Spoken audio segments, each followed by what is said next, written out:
Hello! How's everybody doing this late Monday night?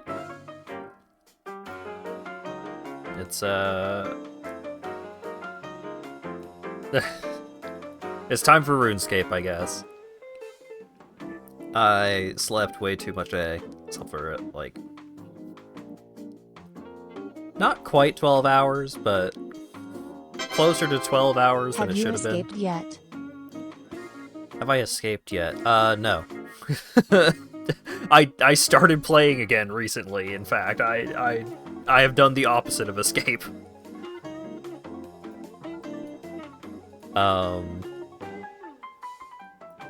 Yeah, so there are some RuneScape things coming up soon. There is a new league. They're not doing it during the holidays this time because it's not old school RuneScape League. It's RuneScape 3 League.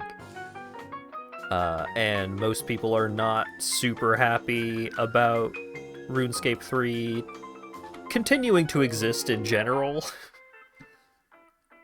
But a lot of people are pretty down on RuneScape 3 because that is the version of the game where they shoved in a bunch of microtransactions, cosmetics, loot boxes,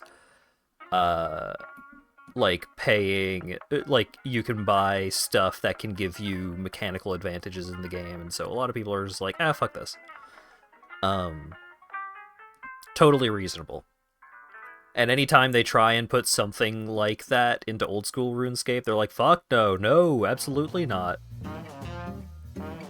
There's RuneScape 3. So, old school RuneScape, the RuneScape that you are most familiar with, in all likelihood, is RuneScape 2.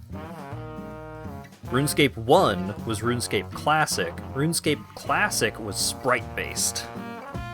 It was very old.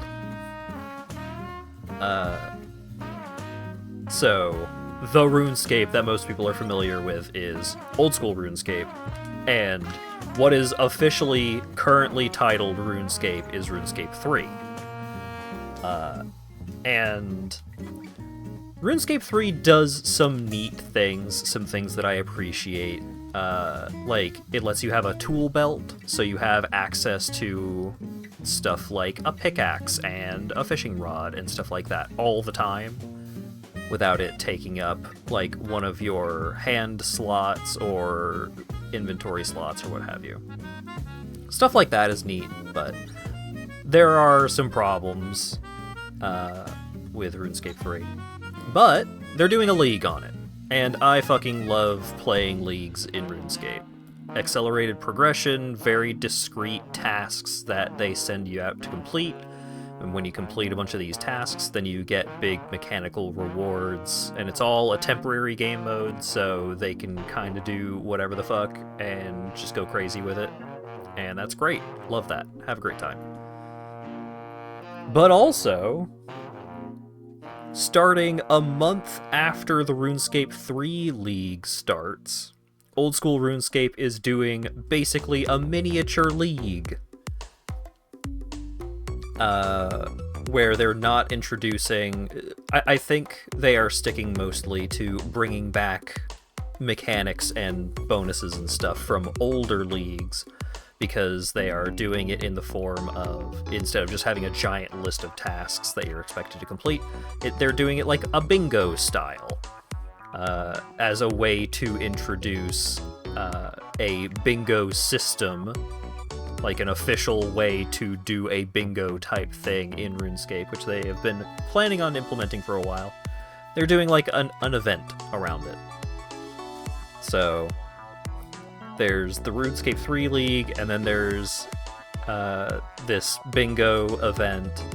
And so I'm looking at all this stuff and thinking, like, I could go for RuneScape. I've also been, like, finding a handful of ways to be very AFK with RuneScape, so it's been nice as a thing to have while I'm doing something else, like playing tabletop or what have you.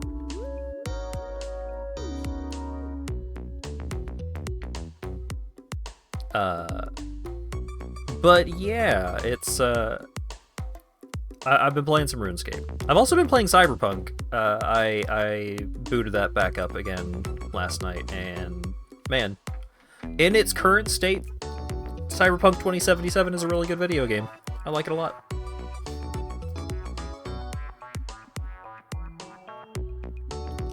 They updated. There's like an updated version of the furry mod, and that furry mod is like actually incredibly good. And they made it so you can have your boobies out if you're playing as a furry lady, which was a thing that the older versions of that mod did not do. So it's pretty neat. It also means that I can't easily boot it up and show it to you. What a shame. But yeah, let's get... Where is it? There it is. It's so far down on my Spotify list because it's been a while since I've done a stream where I'm... Yeah, I knew that was gonna happen. It's been a while since I have done a stream where I've had music going. So, I was pickpocketing rich people in the new region, Varlamore. Well, Varlamore has been around for a while at this point, but it was a good way to get a little extra money while AFK. I got 15,000 coins. Over 15,000 coins just from pickpocketing people for a little bit while getting the stream up and going. Does going tits out cause NPCs to react? Nope. Sure doesn't.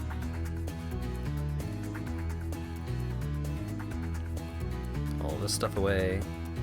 So, I need to go to my Slayer Master and figure out what I'm actually going to be fighting.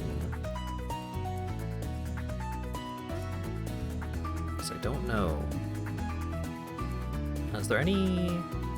I guess what gear I end up putting together is going to depend on what task I am assigned to.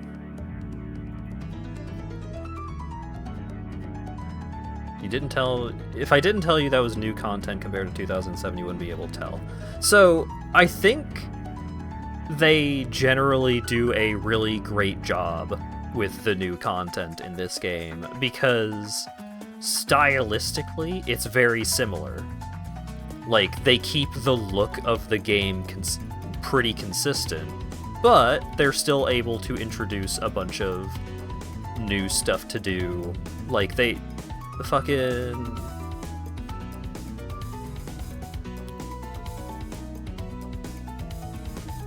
Over the last little while, they have... like, over the last few years, they have added all of this.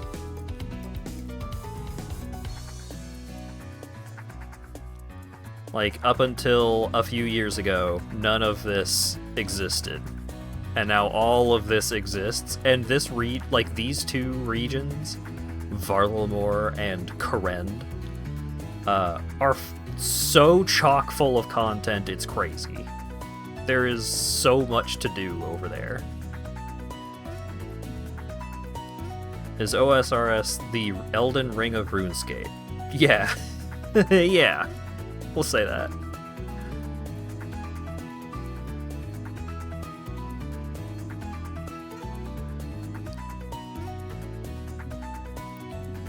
There's a lot of content in this game, and it's pretty cool. I will say, one of the things I'm most looking forward to playing a League's game mode, Run Energy. Run Energy is a bad system, and it shouldn't be in the game. And so, for the temporary game modes, they usually just take it out. And they should just leave it out. My task is to kill 65 shades. Got any tips? They're undead, so magic is your best bet. You can find shades at Morton. Oh boy. Great! Thanks! I would like an enchanted gem, actually, because I can use the enchanted gem. How am I doing? I need to go kill shades. Great.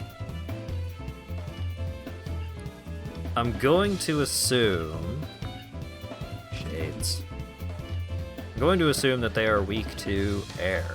No elemental weakness, actually. No defenses in general. Huh.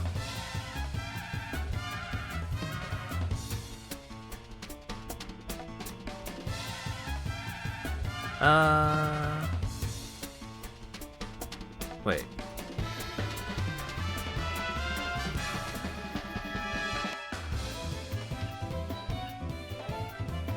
In Morton. How the fuck do I get to Morton again? Bonky Kong Racing. Okay. Oh, wait. Don't I? Oh, God. Why did they give me such a fucking complicated thing?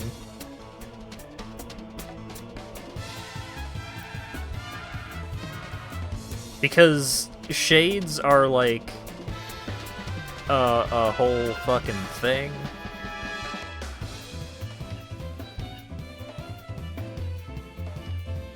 Oh, God. Fucking pyre logs and shit.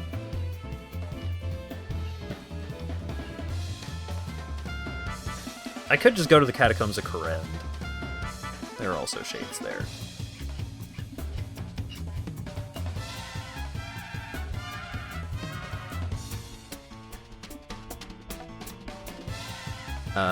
And the shades there have air weakness. Fuck yeah. Have a present. Spinach roll. Thanks, bro. Okay. So let's set to Wind Bolt. Pretty sure my prayer is maxed out right now, but we'll pray again anyways.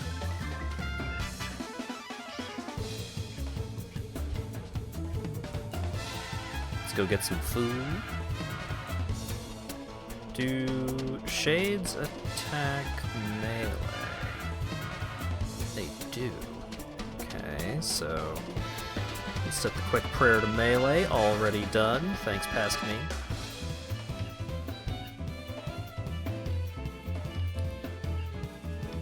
Let's go get some food.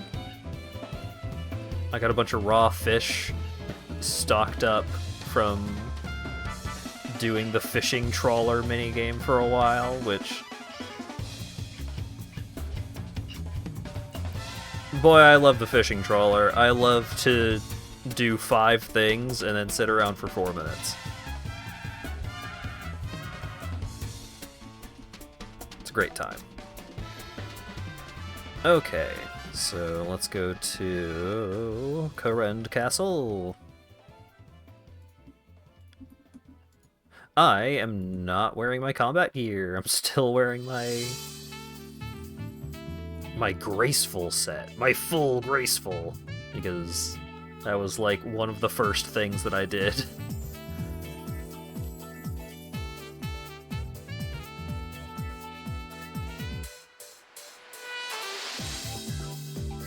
No, the door to the bank is closed. Because nobody likes this bank. Okay, so Mystic Gear, Farseer Helm,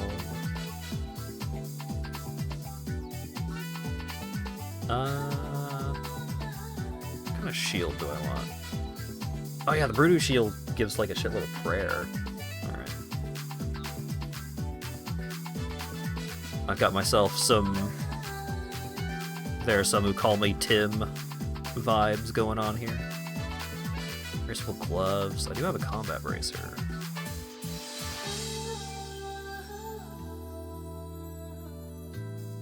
Got my Rada's Blessing.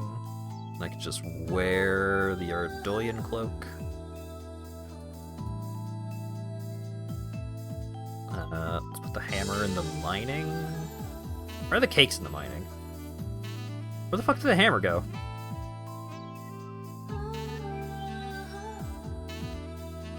Hammer. Oh, right, I have it set to be with my miscellaneous tools up here. Okay, that's fine.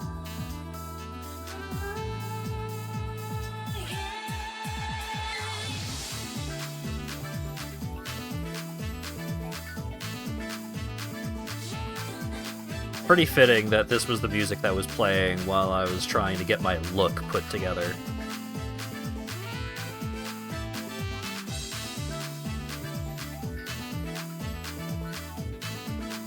What a fucking look it is.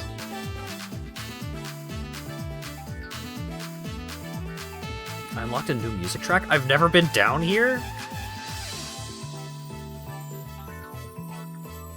Spectre's shades are all the fucking way over there. I guess I can swoosh past the dragons?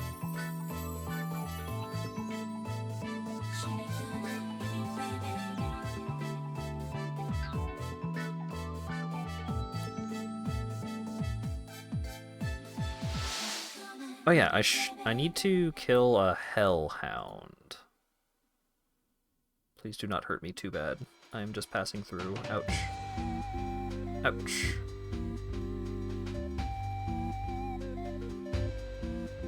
No, leave me alone. I had the map oriented the wrong way. I'm a fool. I will eat my spinach roll in shame.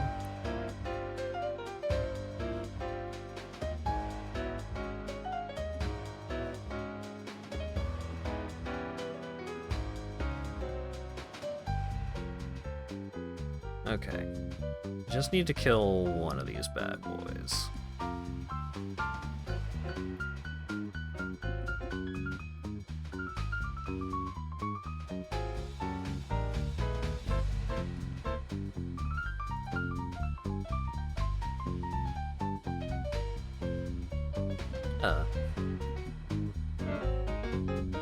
Is this a safe spot? Huh.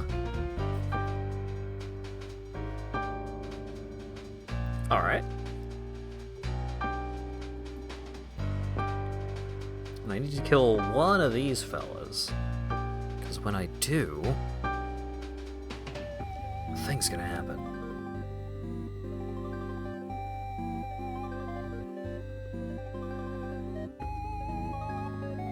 Getting some good hits.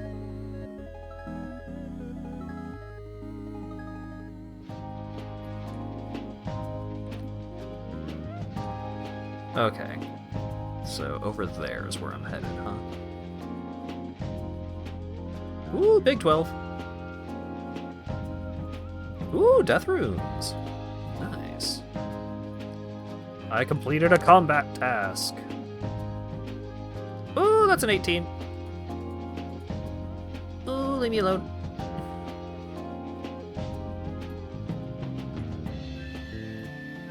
Oh. That's one of them one-by-one situations over there, huh? Oh, that sucks a lot. Well.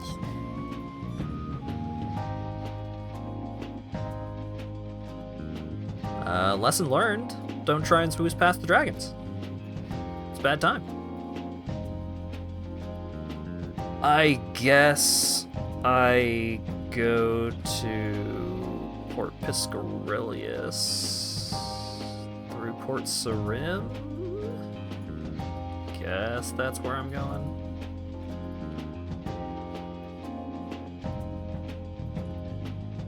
Well, time for a long walk.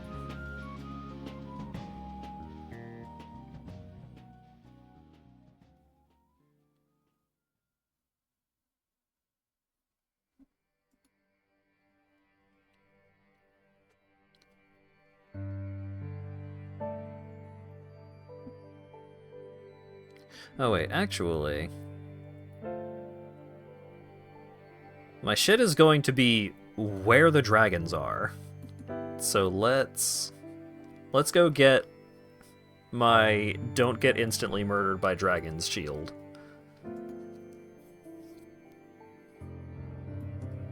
Just in case.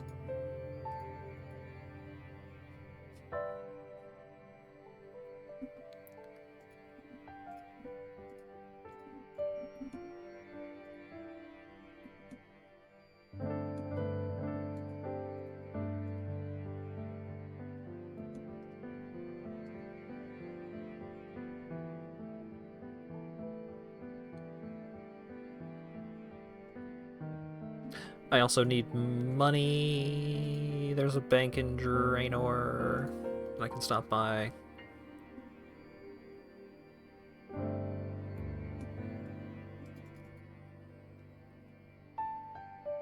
I think I need bus fare to get to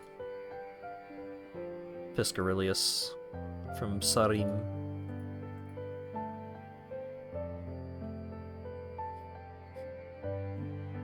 Man, I sure was horribly burnt by that dragon fire. It's a bad time.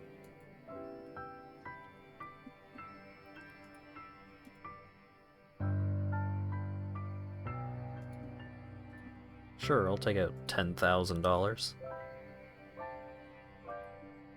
What's the worst that could happen?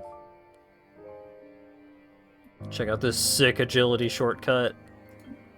I didn't have to go all the way over there, I could just go there.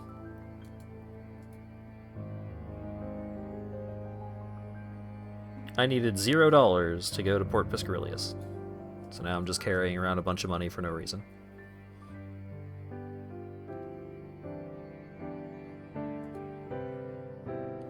And now I'm walking!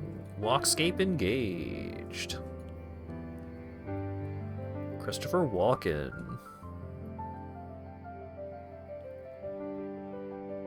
So this is how to schmoove.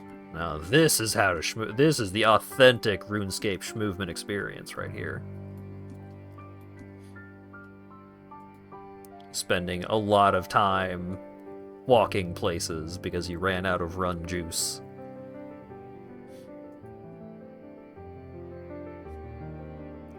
It's fine. I'll have all of my run juice back in 4 minutes.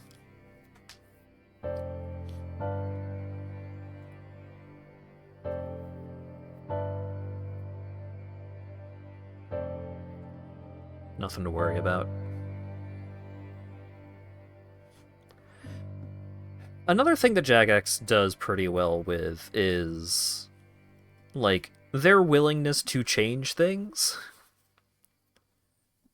So, in this region that I'm currently in, Korend, there used to be a favor system. And what that was there are, like, basically different, like, families, different regions of Korend, which all have, it's 5 different regions. So there's the Port Piscarilius, there is Hosidius, there's Shazian, there's Lovakenge, and there's Arceus. And each of those regions is, like, they're kind of standalone. They kind of do their own thing for the most part. Where exactly? Wow, that's brutal indeed.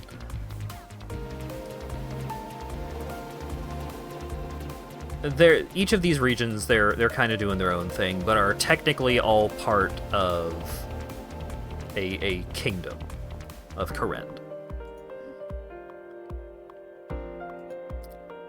Alright. Hop on the rock.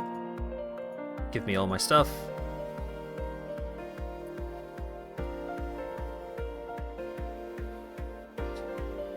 My fucking lobsters, give them to me.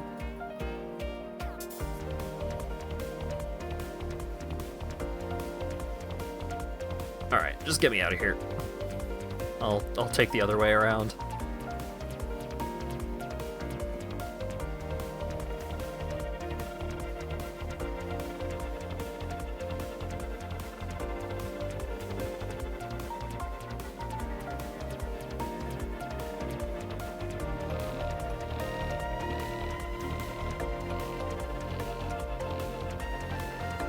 Okay, great. So, in order to do a lot of stuff in the region, you needed to impress the people in charge of each of the different regions.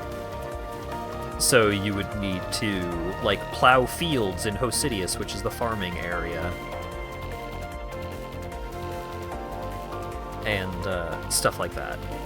And it was very slow. It took a long time. And you would have to do a lot. Like, you would have to max out... Oh god, my fucking prayer. You would have to max out the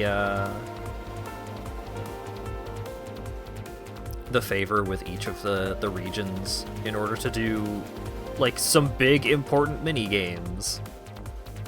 And also to do certain quests and stuff like that. And so there was basically just a big farming prerequisite on doing, you know, stuff in the area. And they wanted people to go do all of the cool new stuff in the area that they introduced. So eventually they just took the favor system out. They were just like, oh yeah, all that grinding you had to do in order to access these minigames, yeah, don't worry about it. It's fine.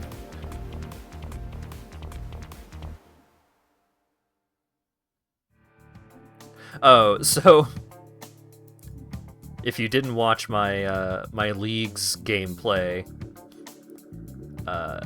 I got this add-on as a way of being able to, like, visualize the game's tick rate.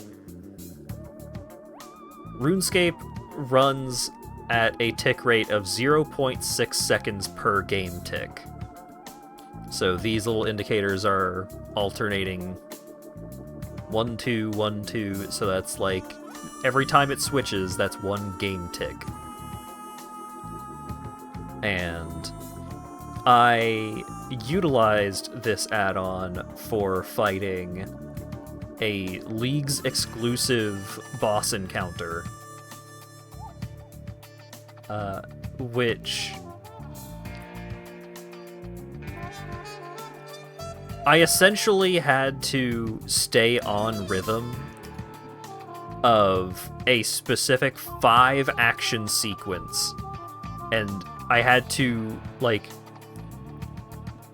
the sequence was, Banshees, don't hurt me, don't hurt me, no, they hurt me, I'm fucked, get me out of here, whoa, whoa, whoa, whoa, why am I here? Bro! I fucking died again.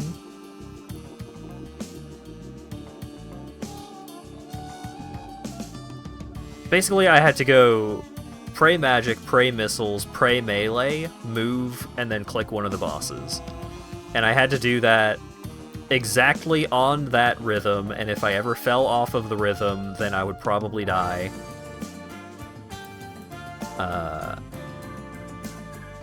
And it was pretty tough. Movement Betrayal. So I didn't look at the layout correctly. I did not realize that there were fucking banshees over there. So banshees, if you don't have... Hang on, there's a... Slayer Master. Okay, there's a Slayer Master in Draenor. Got another 10,000... Maybe later. What?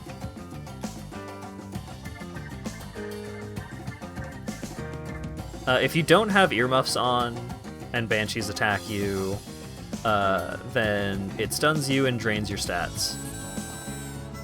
And so what happened there was they were stunning me over and over and over and over, and so the game was very confused as to where I actually was, because I was still trying to move where I was trying to move once I was out of the stun, but I was basically never getting out of the stun.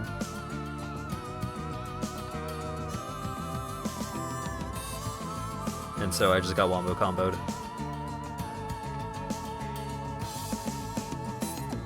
How long did you have to keep up that rhythm? Depends on how good my damage output was, but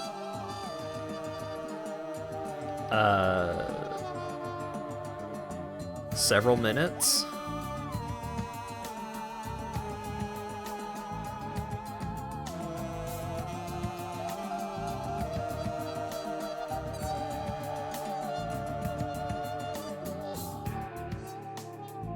For an hour. No, it's not quite that punishing. You know what? Since I'm getting fucking murdered by everything in these catacombs, let's buy a face mask too, just in case. Just in case there are also dust devils between me and where I'm trying to get to.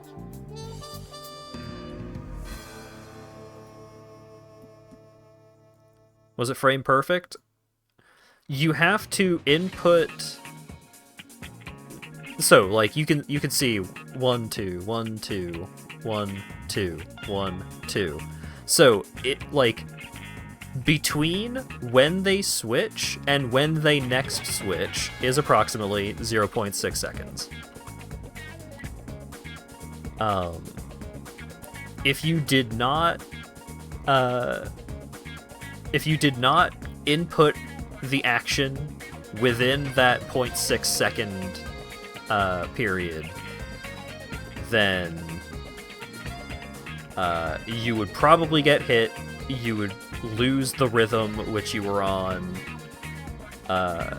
and, you know, if you fumble trying to get back onto the rhythm. So the rhythm was pray, pray, pray, move, attack. If you don't move, you get poisoned, which means you also start taking a lot of damage over time, on top of taking the damage from the thing that poisons you. Because what it was you would... they would, like, spit a bunch of poison pools everywhere. And generally, as long as you move away from where you were, you won't get hit by the poison pools. But if you stand still, one of the poison pools would always land where you were currently standing.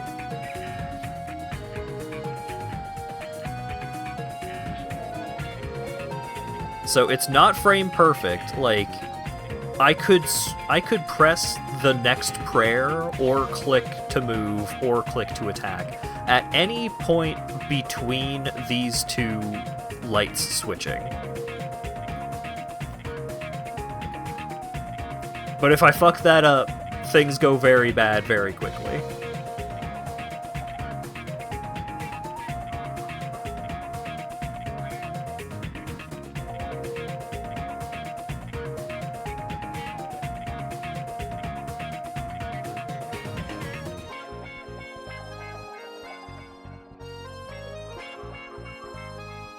To the crack, please.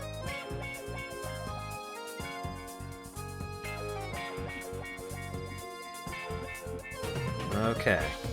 I have my earmuffs, so you cannot bully me this time.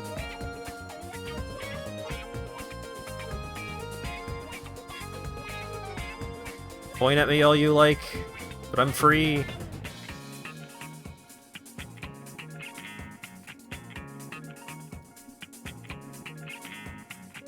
And then I'm getting fucking killed by these things instead.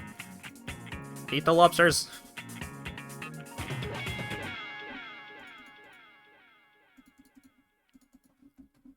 Jesus Christ.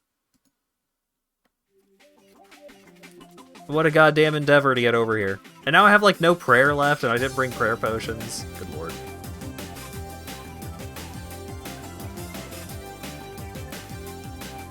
Are these things not hostile?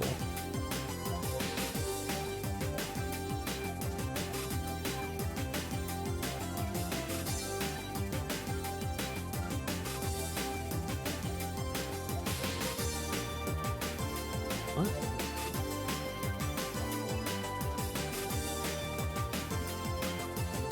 Oh. The aberrant specters drained all my stats. Okay, fine. I won't fight stuff in here. Be that way.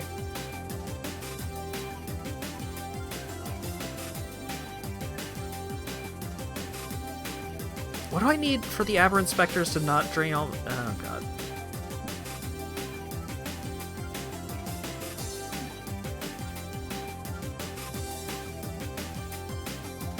I needed a nose peg. Oh, sorry. I got the face mask. I should have got the nose peg. My mistake. My bad. I'm stupid, actually. I'm a big dumb idiot. Ah!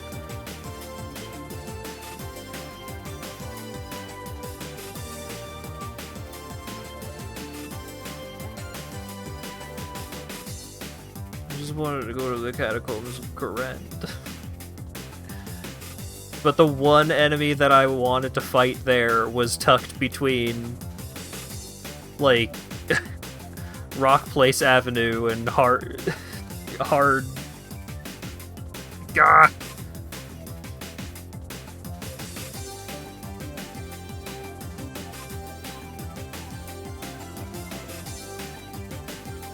Things are going great. Stream's been going for 40 minutes and I have not killed a single thing that I am supposed to be grinding. I'm supposed to be training on. Oh boy. Alright. How about 5 lobsters? How about I put away a bunch of this money?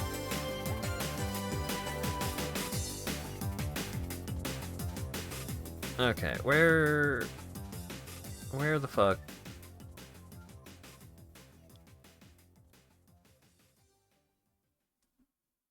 Okay, so Morton. The lore shades do have a wind weakness. That's great. Love that for me.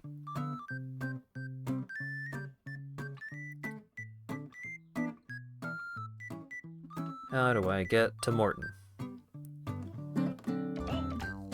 Right, BKR takes Swamp Odie. Okay, so first things first. I'm gonna take this Ring of Dueling. I'm gonna rub the Ring of Dueling and go to the Ferox Enclave. Because in the Ferox Enclave...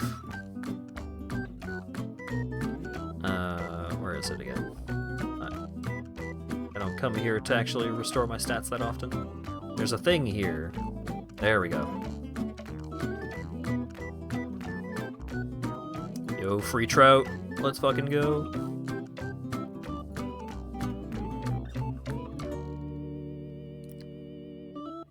Big sip out of this pool. And now my stats are no longer fucked.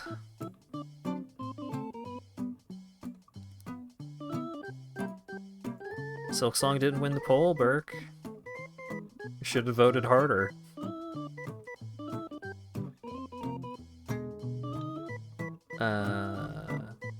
Right. Fairy Ring... BKR. So... where is... my... stick? Freeman Staff. Kandarin Monastery. So I go here, and then I go over here, and I equip the Draman Staff so that I can use the Fairy Ring.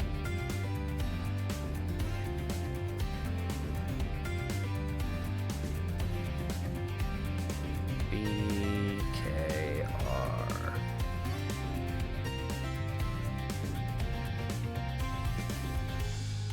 Now I'm in the swamp. Where is the boat? Rowboat to Morton. Okay, so south and westish a little. Please do not rot my lobsters. Please. I like my lobsters unrotten. Leave me alone.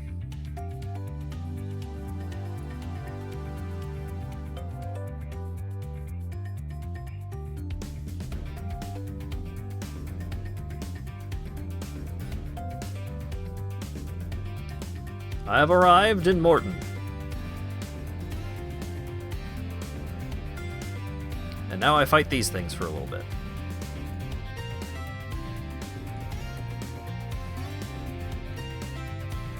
already under attack. Then fucking attack back, dude. What are you doing?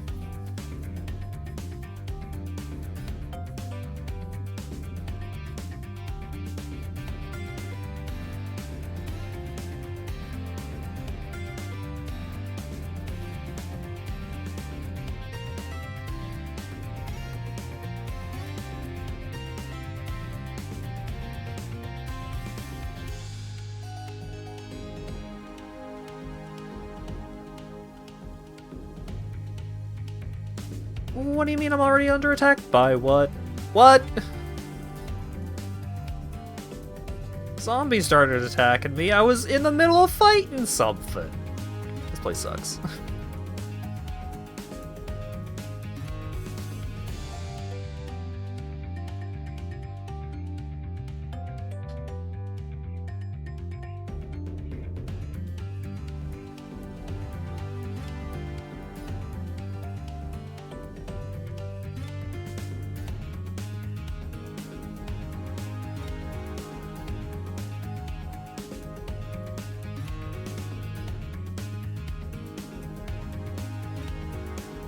I could have gone to the Stronghold of Security for this instead, but you earn less XP in the Stronghold of Security.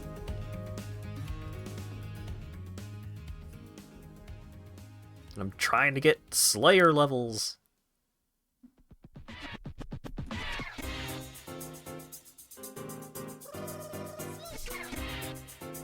If I get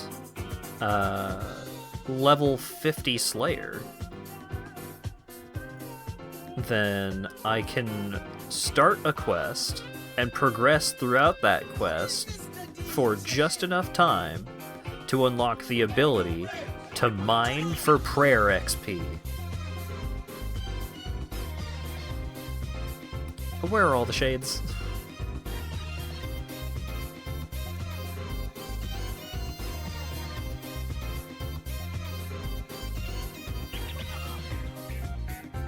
Tag all shadows. No, zombie, leave me alone. I'm here for the shades.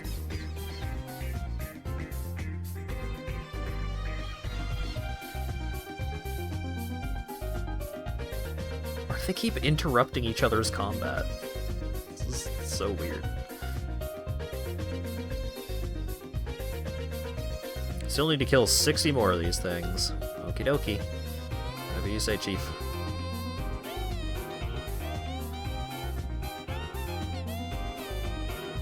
The Faith Mines. Well, there are some mines wherein I can mine for blessed bone shards.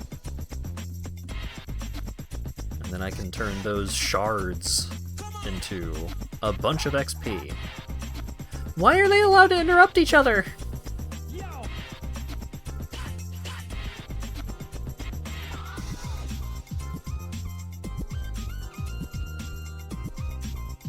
I just want to kill a bunch of these and leave.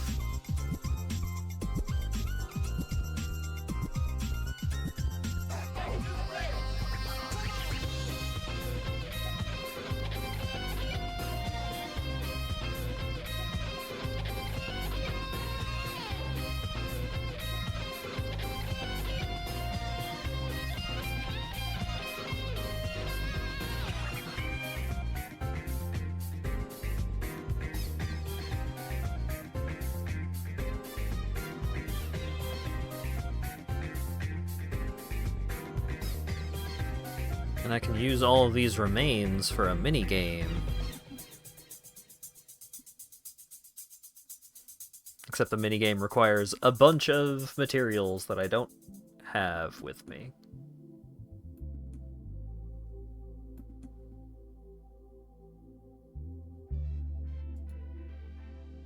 I feel weakened. Fucking hit him!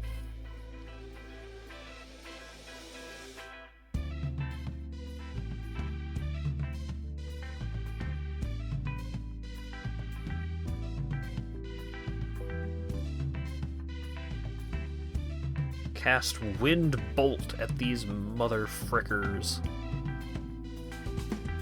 That's not what I said, Captioner. I said fricker.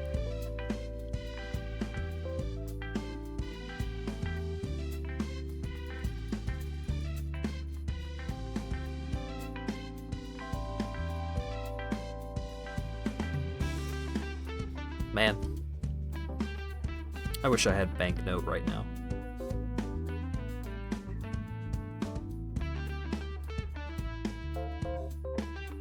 Banker's note makes this game so much cooler. So in this game, a lot of items do not stack.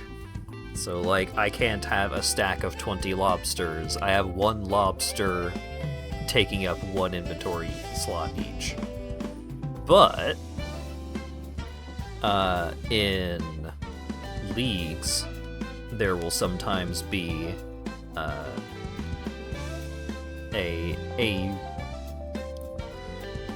it's an unlock specific to leagues. And sometimes it's not there, but sometimes it is. Basically, it lets you turn your items into a stack of items.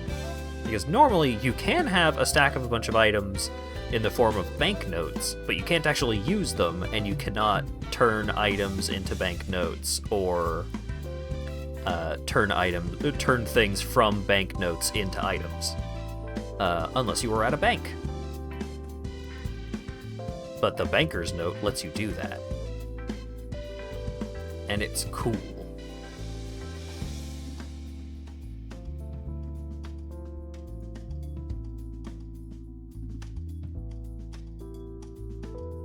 Alright, is this the one where lyrics start like halfway through?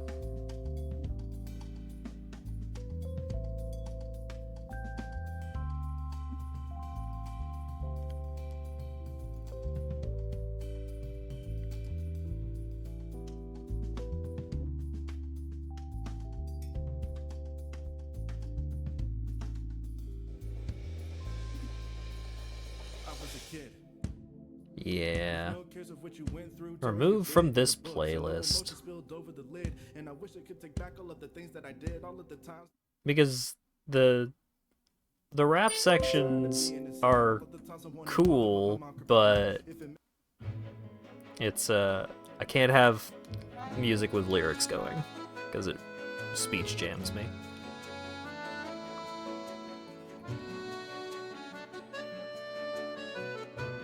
Song removed from playlist. Doesn't happen often. Usually the problem is that I don't have enough songs on the playlist.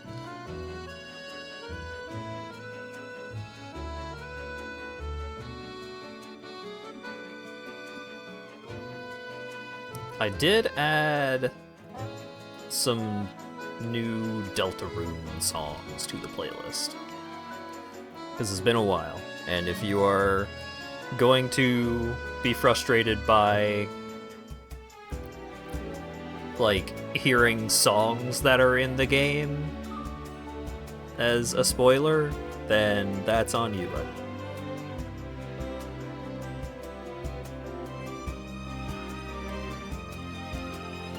I still excluded a couple of songs.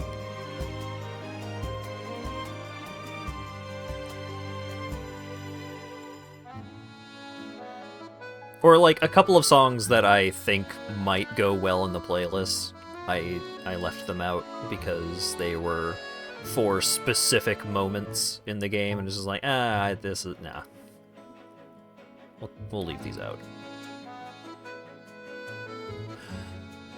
I don't want to fight you, zombie. I just want to fight the ghosts. Leave me alone.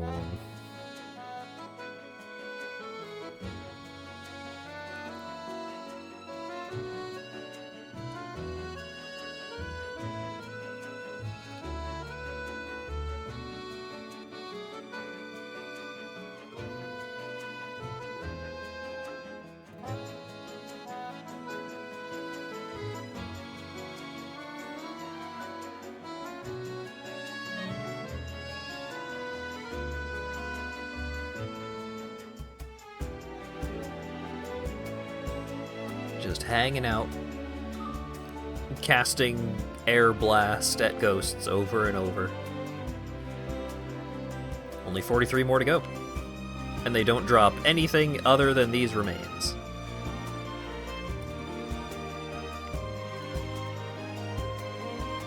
So this grind is just completely a financial loss for me.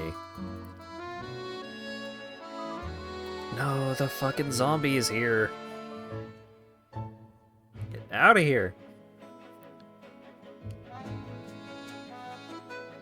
I'm busy.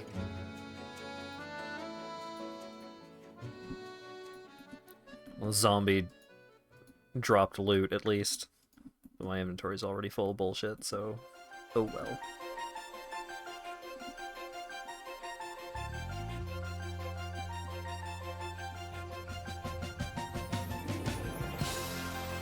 Oh boy.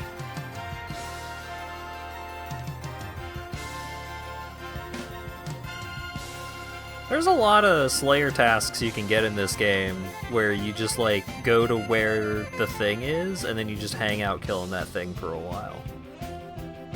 And, like, you don't have to worry about other things interrupting the things that you're trying to fight. And they actually give you loot. Wish that were me.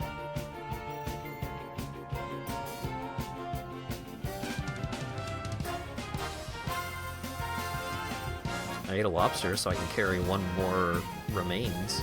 That's nice. So other than Silksong, what have people been playing recently? Because, like, I've gone back to Cyberpunk. I keep thinking that I'm, like, very close to finishing up, like, all of the quests in that game. You know, I'm probably not going to end up with every unique or iconic weapon or what have you. I'm not going to go for, like, maximum completion, but I'm going for high completion. But then more quests keep showing up.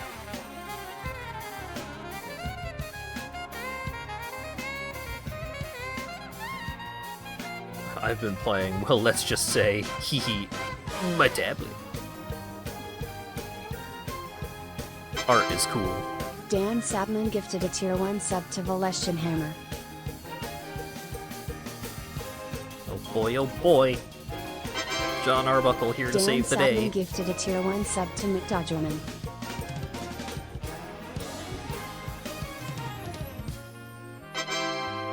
Dan Sabman gifted a tier 1 sub to Todd_the_turtle.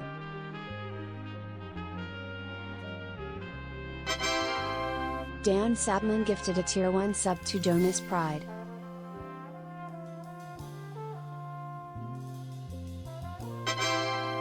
Dan Sabman gifted a tier 1 sub to Mow You Over.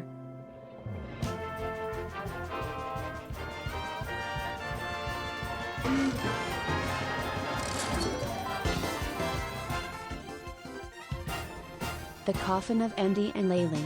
A coffin, intended for 2 occupants. The shade is almost dead, you bitch. bitch. I hate you so much, Andy stupid and Laylee, zombies. and, upon other occasions, as Andrew and Ashley. Alternatively, perhaps a casket owned by the pair, Andy and Laylee.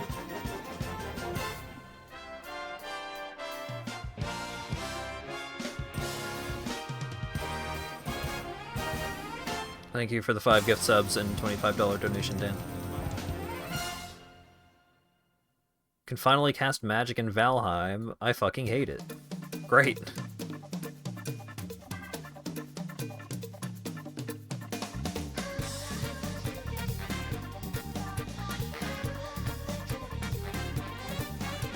Yeah, that kind of sounds like a Valheim mechanic, all things considered.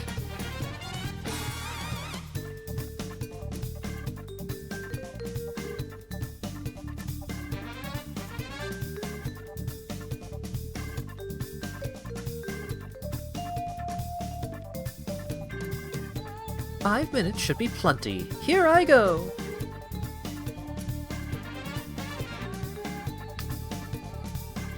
Sonic Adventure 2 is so good.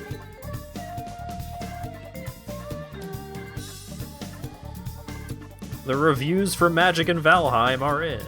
Fuck, I hate it!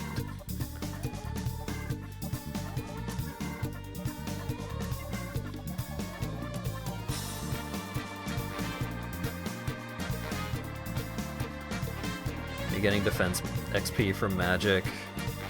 I don't know.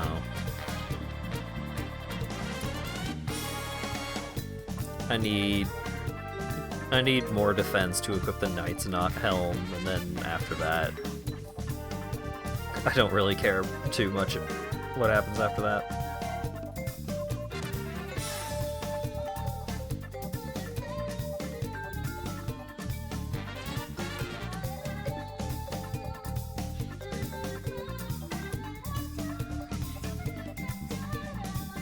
That stupid helmet is so good.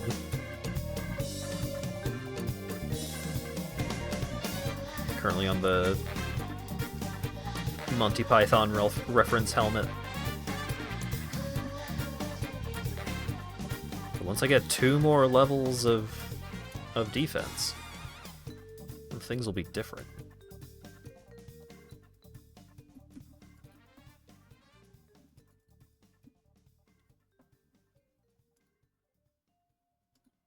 God, I hope the next the next task I get assigned is better than this one.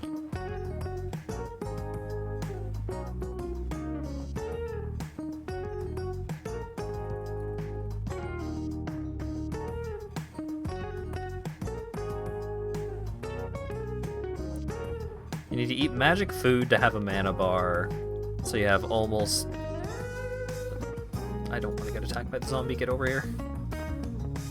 You have almost no HP or mana, the wizard set has no defense, so you end up having as much constitution as I do.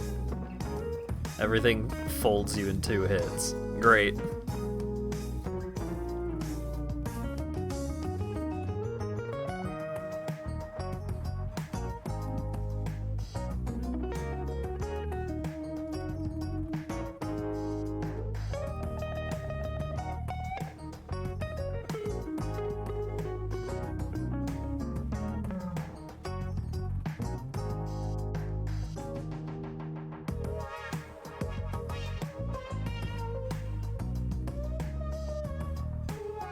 Hype train success!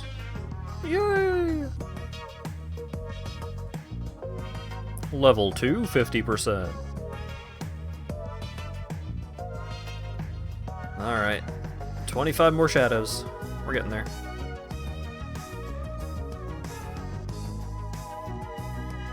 One of the spells is a barrier, the other is summon a skeleton army. Oh, that sounds pretty neat.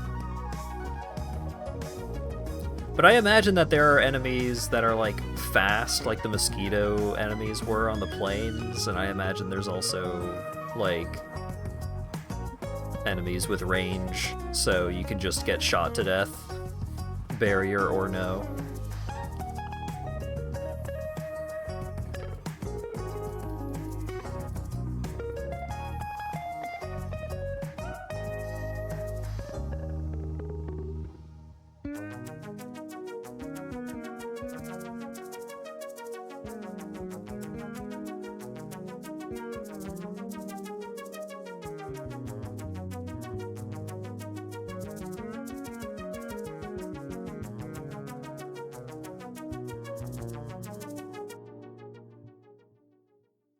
Keep attacking it!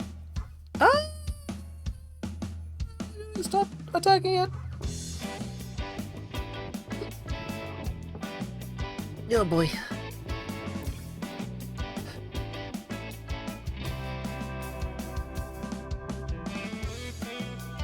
The skeletons are good distractions. The AoE damage, if anything sneezes on you, you get pulped. That makes sense.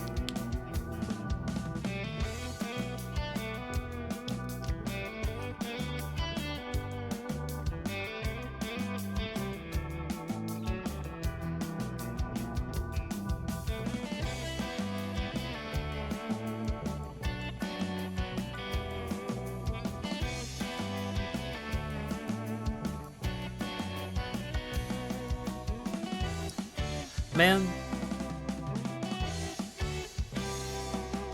Cyberpunk is a bit on the easy side. You can really obliterate stuff in that game. And I don't necessarily think that's a big problem, really. I'm gonna start safe spotting. Damn it. There we go. I mean, I'm very high leveled and have like fully upgraded weapons and stuff, so you know, some of my experience with being super powerful in that game are influenced by I have done most of the stuff in the game, and so I am very strong. But I think the core gameplay for that game is just fun enough on its own that ending up overpowered doesn't really feel like much of a problem.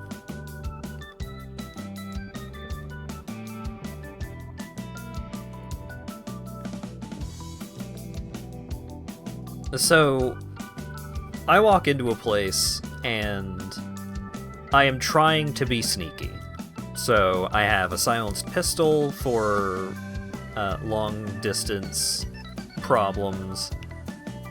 I have a throwing knife for medium-distance problems, and I have a big-ass katana for, like, or just, like, stealth kills for melee-distance problems.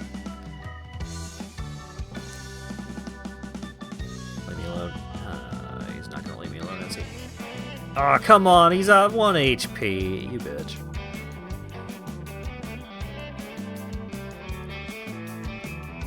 But, like, I have a bunch of stealth bonuses and a temporary invisibility module and all that shit. Like, I can be so extremely sneaky, and it is fun to be sneaky. But then if I get caught, I just, like, activate my fucking Sendevistan, make the world go slow-mo, and I have a weapon where, like, it does more damage, like it has guaranteed critical hits if I'm using Sendevistan, as if I needed the help when I'm already, like, making the world go slow-mo and chopping things to bits.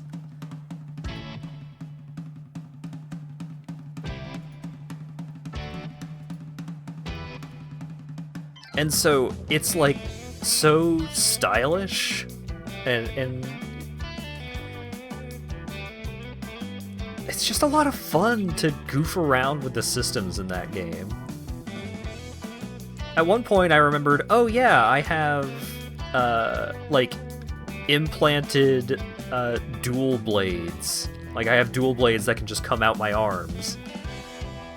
Let's try messing around with these for a bit. And then I remembered, oh right, I have a bonus that lets me do, like, a leap attack with these things.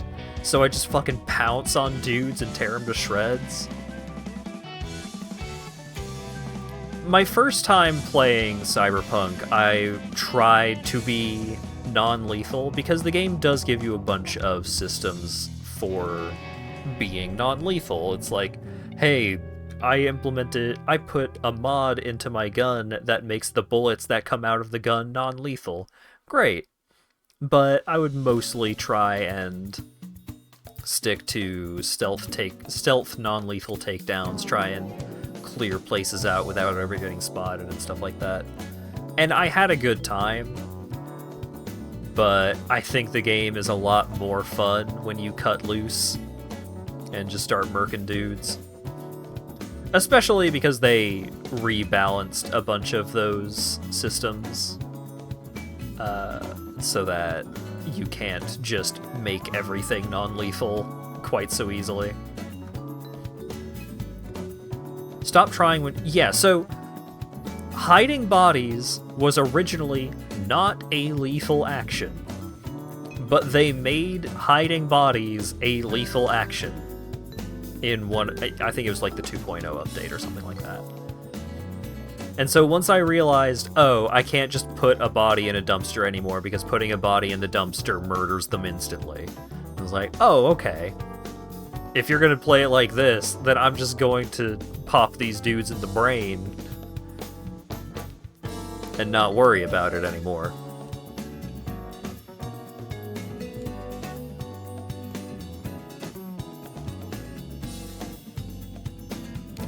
Your hacking skills got maxed before doing story missions so you can turn everyone off through walls. Yeah, like, the hacking's... You can feel really strong and cool and powerful no matter what you really focus in on and specialize. Like, you can really turn yourself into a tank. Like, you can just walk, like, straight into the line of fire of, like, 3 turrets and just shrug everything off. And so that is a cool feeling. And then you just, like, pick dudes up and throw them at their friends, and that's great. But also, you can just spray bullets, just, like, turn every gun into a bullet hose. There's a lot, they do a lot that makes it fun to experiment with the different gameplay styles.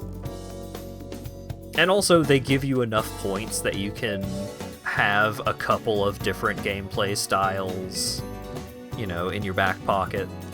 So it's like, oh, you're really deep in on stealth and throwing knives and stuff like that. And so we've got some stuff that kind of synergizes with that. But also, we've given you enough stat points now that you can just have maximum sneakiness and also maximum fastness. So do you want some submachine gun skills? Do you want to have an air dash? Like, fuck yeah, I want to have an air dash. What kind of question is that?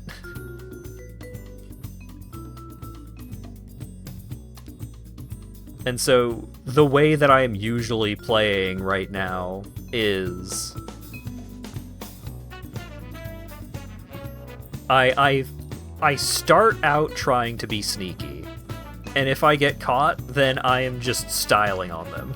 I'm air dashing, I'm double jumping, I'm just like up and over them, going invisible to relocate, and then once they lose track of me, I just throw my knife at one of them, and then that's an instant kill, and then I'd air dash towards the other one and slice him up with my katanas. It's fun! It's just fun!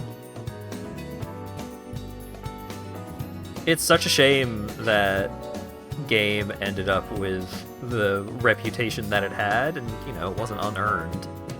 That game was in a pretty rough state when it first launched, but in its current state, Cyberpunk is real cool. And also the furry mod is really good. That's a big help. Okay, so I need cosmics to make more rings of jeweling. Late night stream today? Yeah, I slept all day. It was not supposed to be a late night stream, but it just kinda ended up that way.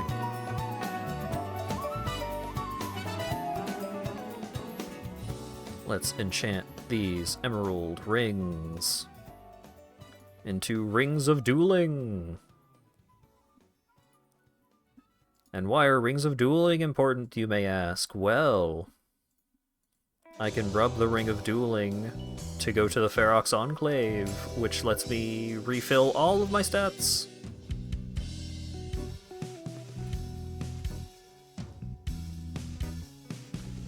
Yeah, I was in bed for at least 10 hours, maybe upwards of like 12.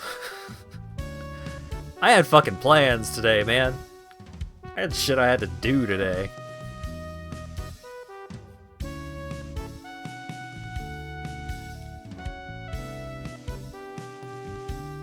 Alright, what was the fairy ring code for Edgeville? Was it BKR? all night playing RuneScape. I wasn't up all night last night playing RuneScape. I was up part of the night playing Cyberpunk, and then I couldn't get to sleep.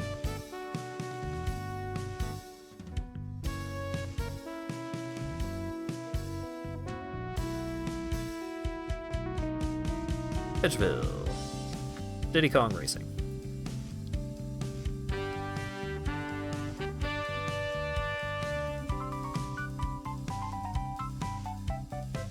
Instead of PK go to sleep, you get PK head explosion. Yeah. Like, currently, I can't even use quick hacks. Like, with my setup, I switched out the brain implant for something else. I switched out the cyberdeck implant for something else. And so I can't even use quick hacks, but quick hacks are just fucking spells.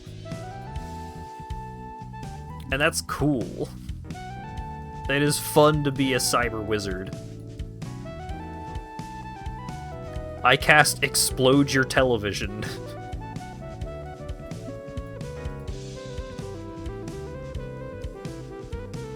I cast Explode Your Brain. I cast Turn Off Your Eyes.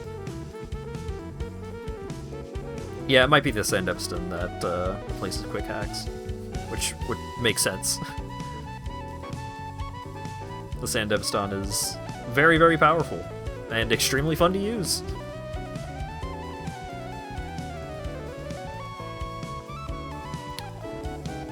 Ice Warriors.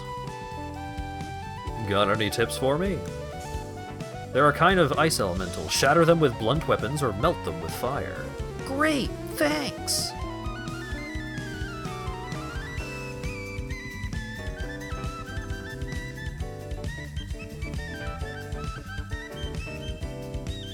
Always use more fire training.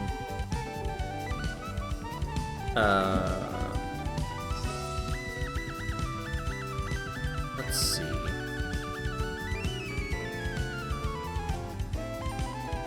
There's the Ice Guardian Ice Dungeon.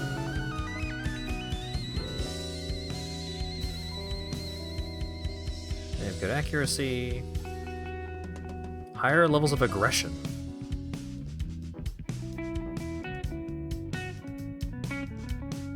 In the Asgardian Ice Dungeon, they can be safe spotted.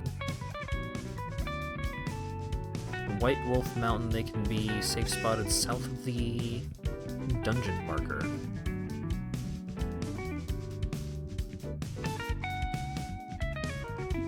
This method requires a pickaxe. Oh, fuck that. Ooh! They have pretty good rune drop rates. That's nice.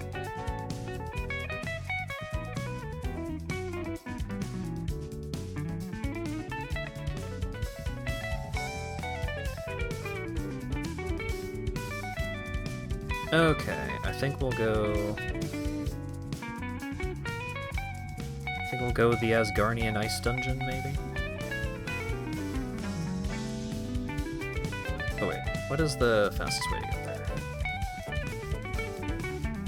AIQ. Back to the fairy ring. I love beating ice men to death with hammers.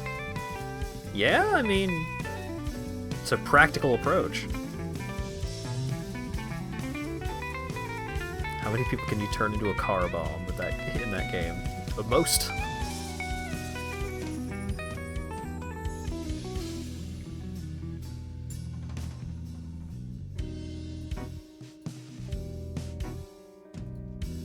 There's one quick hack which is like a plague. Like, you can just install plague.exe and it spreads to the people near them as well.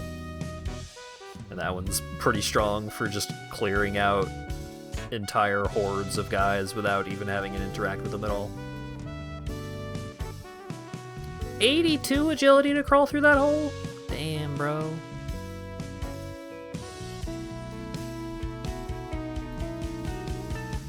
Where does this take me? Nice giants.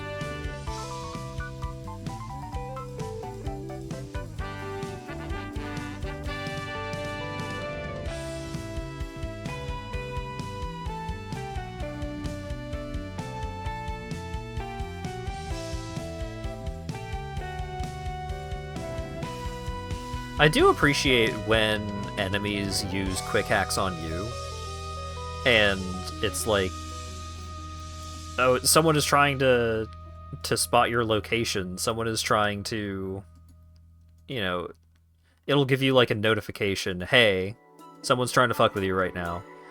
But also, they just draw a line to whoever it is that's trying to fuck with you. And so, it is a fun moment of, like, someone starts trying to install a fucking Apple tag on me, and then I just double jump air dash directly at them and slice them in two.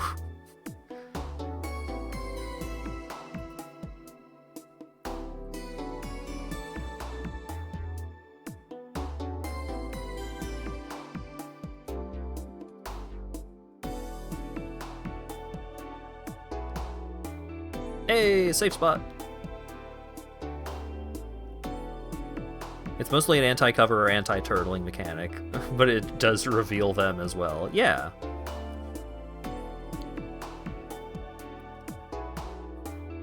It's not very effective for them, but it's a neat little gameplay thing that mixes things up a little, and also it's like, hey, other people have access to this technology as well. You know, there are some enemies that will use a Sandevistan against you. And that's cool.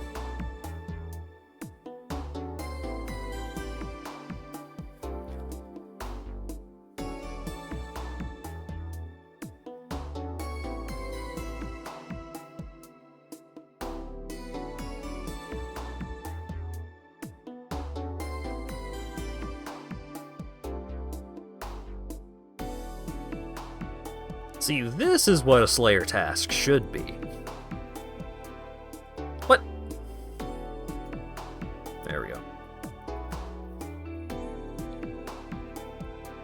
Just standing in one place and killing dudes while you are completely safe for 20 to 30 minutes.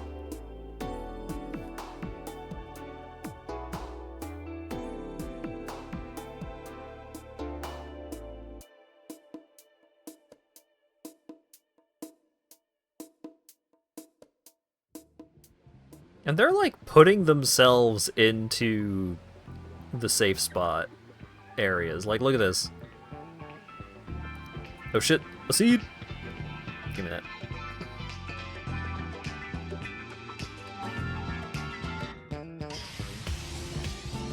So I was here for a different task.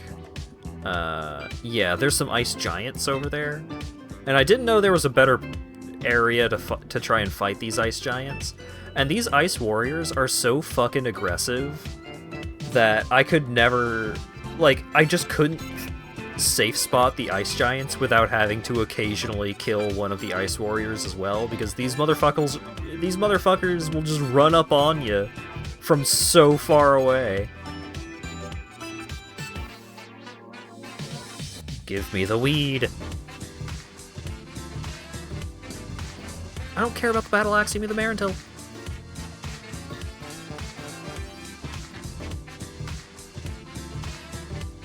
These motherfuckles. They don't chuckles.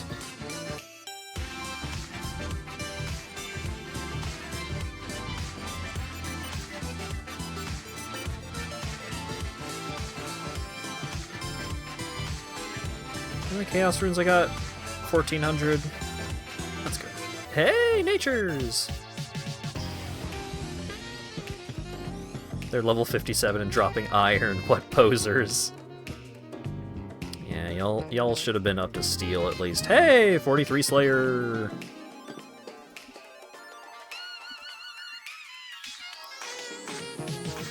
Yeah, the Slayer levels are why I'm doing all this. I need 50! I'm probably not going to get 50 by the time this stream ends, because I'm only at 43, but... Progress is progress is progress. Pirate Leaf! Hot damn!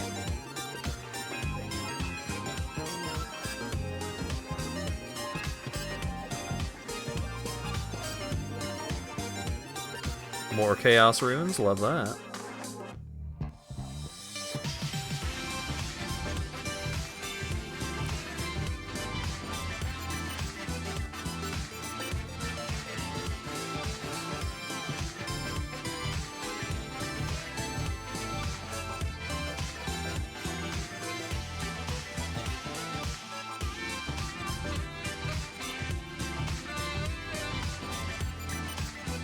Almost at 60 magic. That's nice. Getting a little bit of defense XP. That's good too. I need 55 defense for a cool hat I want to wear. Law runes, this is huge. Those let me cast teleport spells.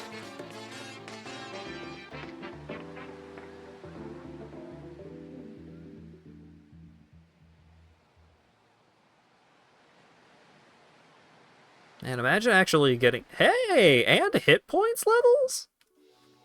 I'm getting it all!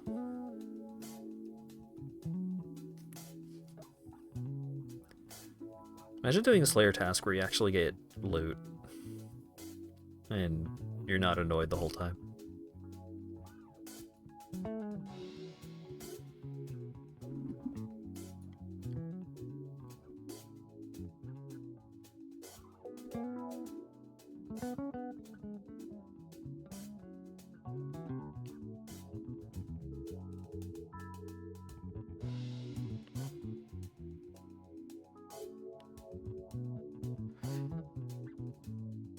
Safe spotting is easy? Yeah, the safe spot is, like, way more practical here than it was over in Morton.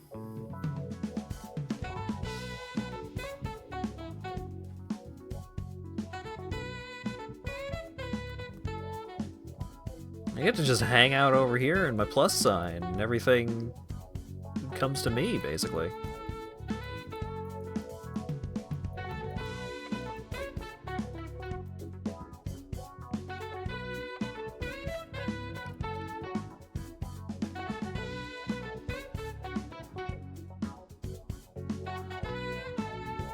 Care about those 2 adamant arrows? Probably not. 22? Damn!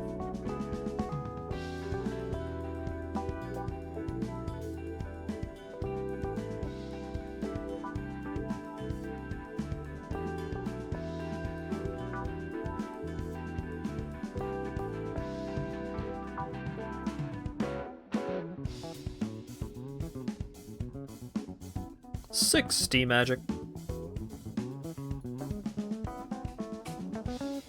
And 60 Ice Warriors left to kill. Wonder if this is developer intended strat. Yeah, I know. I know they are aware of safe spotting. And there's definitely a lot of encounters and like farming areas and stuff where it feels like safe spotting is either intentionally designed to be permitted or disallowed.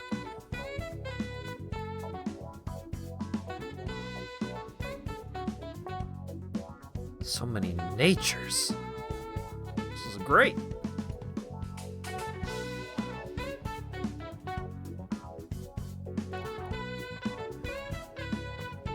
I don't have a ton of love for a lot of the higher level combat in this game. Because once you reach a certain point in progression, 90% of combat in RuneScape is entirely based around, are you praying against the right thing? Do you have your prayer up? Yes, no. If no, you die. Fuck you. Your ability to hang out in this area and do this combat is entirely reliant on how long you can preserve your prayer.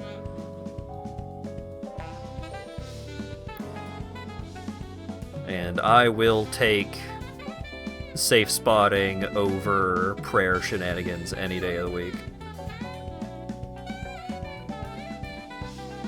Oh no! I actually have to fight a guy. This is terrible.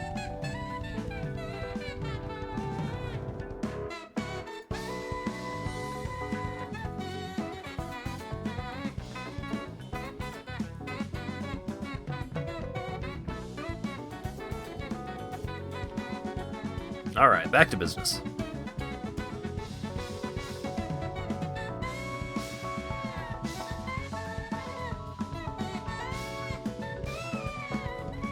And it's not just like, are you praying the right thing, but also are you using the correct combat style? So,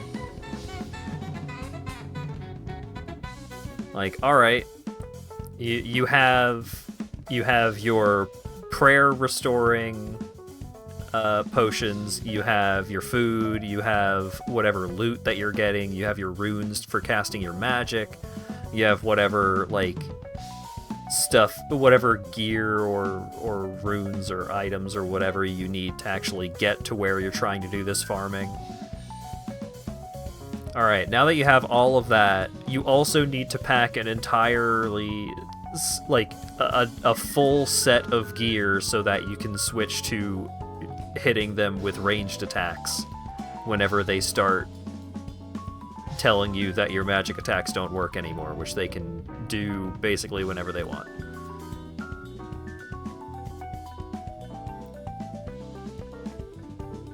I don't play RuneScape for the combat. I have some problems with RuneScape combat. I might have to leave and come back. They're not getting magnetized to the plus sign anymore.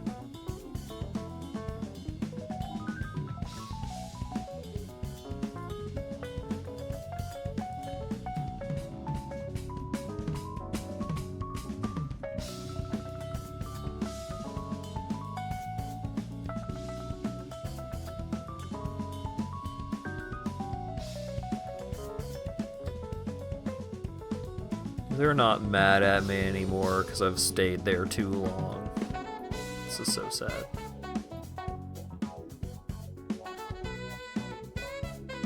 I need to leave and come back so they'll be mad at me again.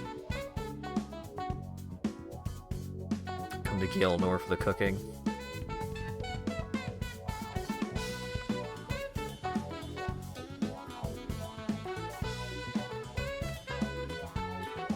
There's so much to choose from. You have 30 different cooked fish. You have 5 different kinds of cooked meat. You've got kebabs, which can heal a random amount. You have cakes that you can only ever eat in 3 bites. No more, no less.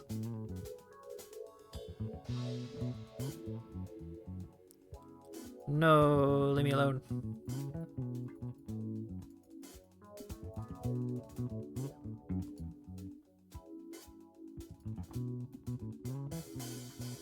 Oh yeah, the pies, those are 2-biters.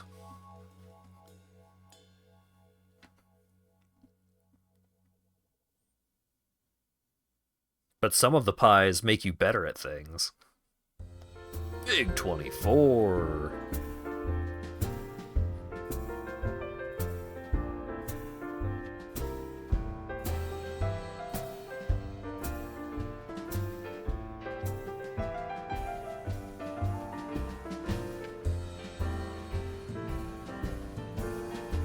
Yeah, limpwort.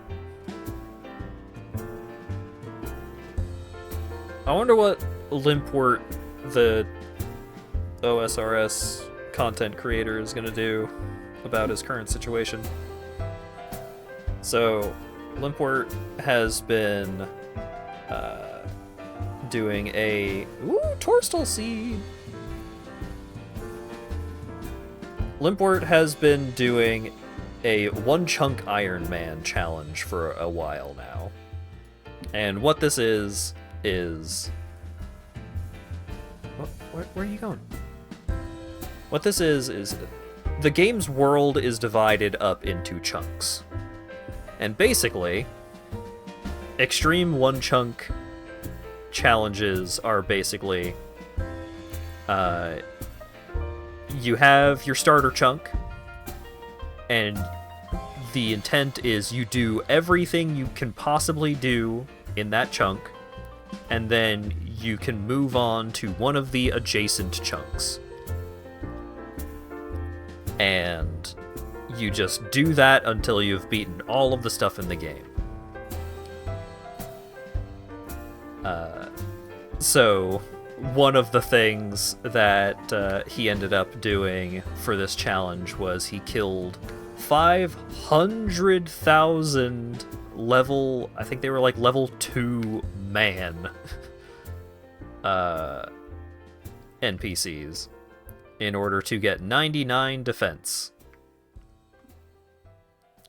Because those very low level men do not give much experience, and he had to max out one of his combat stats fairly early on because he unlocked a chunk where you can buy the defense cape.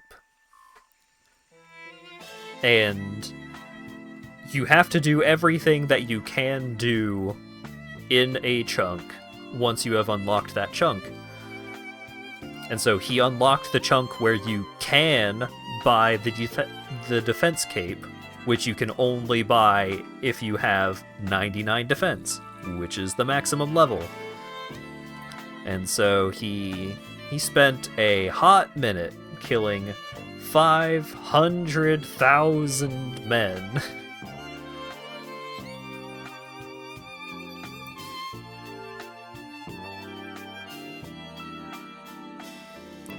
But yeah, there's been a couple of chunks that he's unlocked where, like, oh, this is gonna take a while, and then, you know, episode uploads aren't super regular. It kind of depends on what he's currently working on, how frequently the episodes come out. Like, one of his recent grinds was, it was just several episodes in a row of, yep, I'm still doing this. Anyways, you see you next week, or not.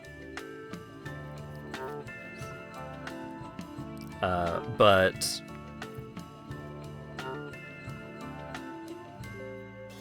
he hasn't done an episode. Has he done an episode on it?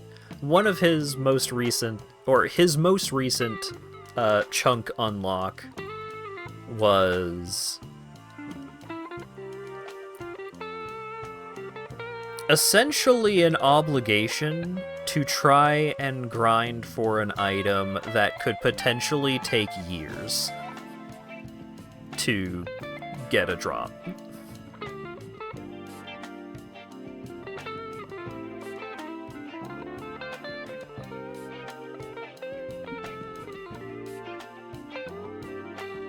The item in question is the Imbued Heart. The Imbued Heart can only drop from... Whoops. It can only drop from basically enhanced versions of enemies, which will randomly spawn when you are fighting them for a Slayer task, like I am fighting these guys. So if there were a superior Ice Warrior, the Ice Warrior, like the superior Ice Warrior, would have a chance of dropping the Imbued Heart. And so not only do I need to keep grinding Slayer tasks until I get one of these superior enemies to spawn, which is not super frequent, I need an extremely rare drop from one of those rare enemies. No! My safe spot. Go, go, go, go, go. Go, go, go, go, go. No.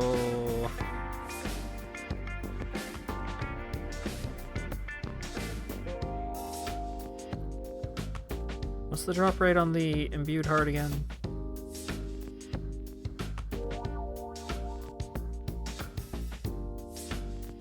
So, God damn it. The best drop rate for the imbued heart from any of these superior enemies is 1 in 160. The worst drop rate is 1 in 1,376. Hello, Foxy Dude. Thank you for the raid. Foxy raid indeed. How y'all doing? I was talking about how nonsense the imbued heart is to try and get.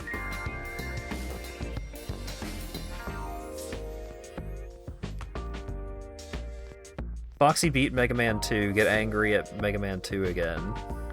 Mega Man 2 isn't one of the ones that I get mad at. I like Mega Man 2 a lot, actually.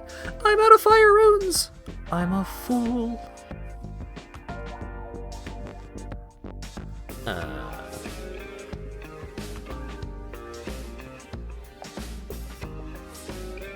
Let's go buy more, I guess.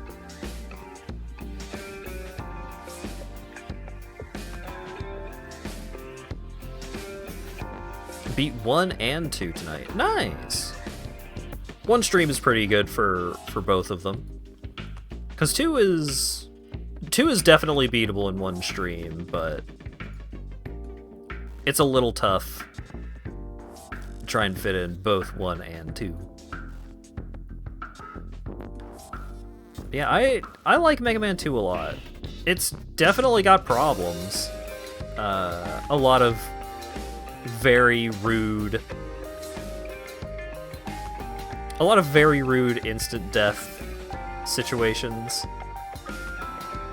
Wait, I don't need to buy these from a shop. I can buy them from the general exchange.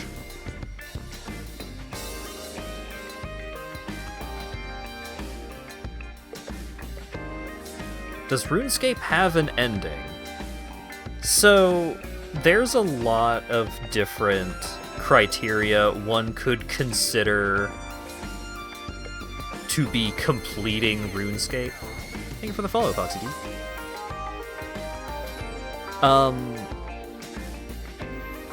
I think one of the most common sentiments for beating RuneScape is maxing out all of your skills, which will take a while.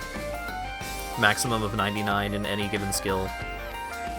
And I am not even close to being close to having that on any on any of my skills, but I also haven't been playing for that long.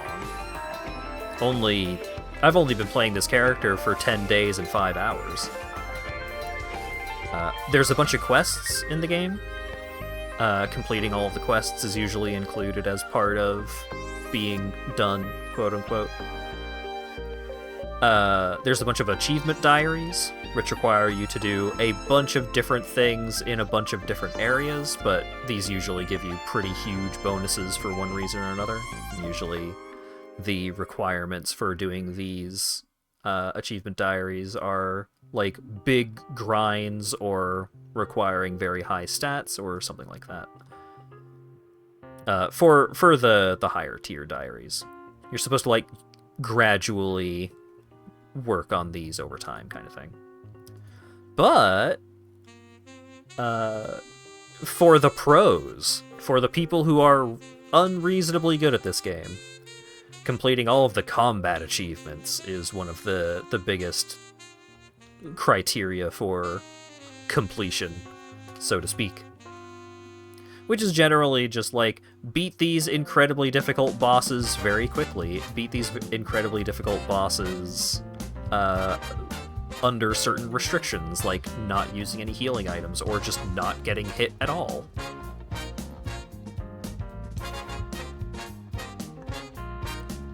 RuneScape is always just a way to kill time in the school lab, the school computer lab, instead of doing classwork. Hell yeah. So I never played a lot of RuneScape when I was a kid. I usually stuck to Flash games and stuff like that. I would be playing Motherlode instead of playing RuneScape. I never really got RuneScape as a youngin'. It never clicked with me. But I started watching RuneScape content creators and stuff online. People like Settled, who did all of the content in a certain region without ever leaving that region. And so there's a lot of people who do these big challenge account type things. Like that guy Settled, after he beat everything in that region without leaving the region, he started a new character and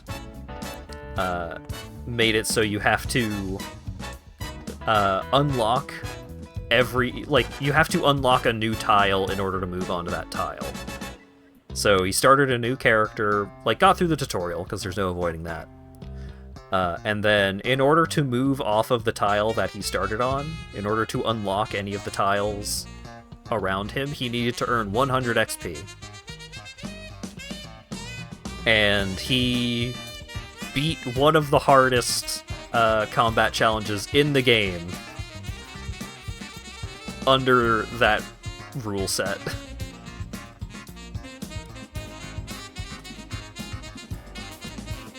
Alright. 6 coins per fire rune. I would like 10,000, please. I don't want to ever think about fire runes again. Even though that's not how this is gonna work, but...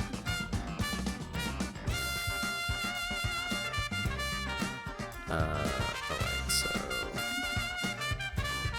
teleport over here. Fill up my prayer.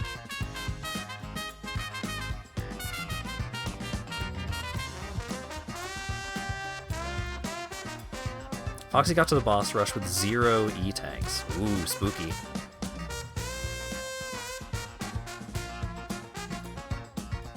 I will say, like, for Mega Man 2, no getting around the fact that Mega Man 2 Wily Stage, or was it Wily Stage 2 specifically? One of the Wily Stage tracks in Mega Man 2 is one of the best Mega Man songs ever. One of the best video game songs.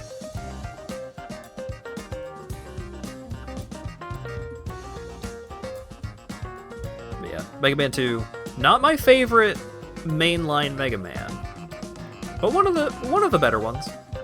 It was also the first mainline Mega Man that I ever actually completed. I had Mega Man 8 on PlayStation when I was a youngin', but I never actually beat it because it was too hard.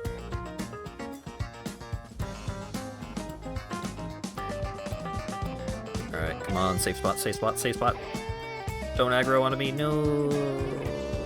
Okay, it's fine. Ah! I'm a fucking idiot. I didn't switch back to my other staff. I have to pray. I have to pray to my Lord Jesus Christ that this guy cannot hit me with melee attacks.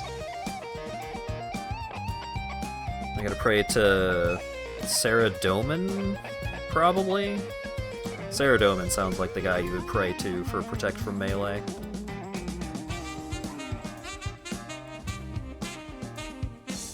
I need to pray to Lord Zamorak, aka Chaos Satan, but not actually Satan, but kinda Satan.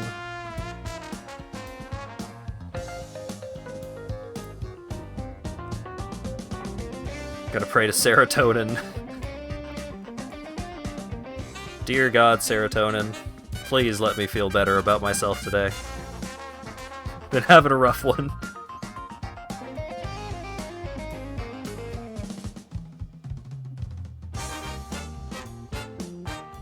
Nice. Law runes? Yes. I'll pick up the arrows too. Why not?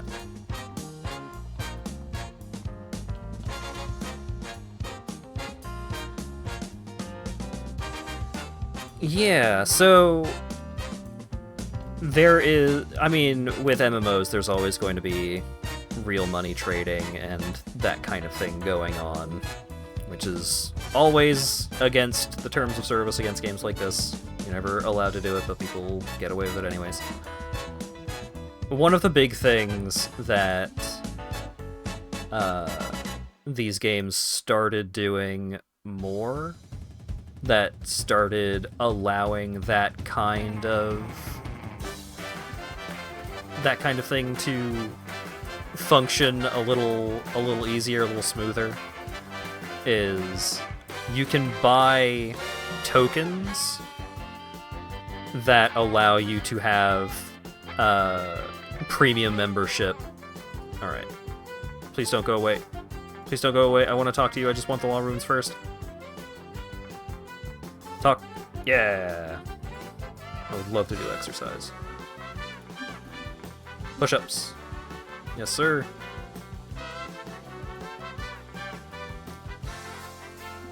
Yeah, so you can buy a token that represents like 1 month of in-game membership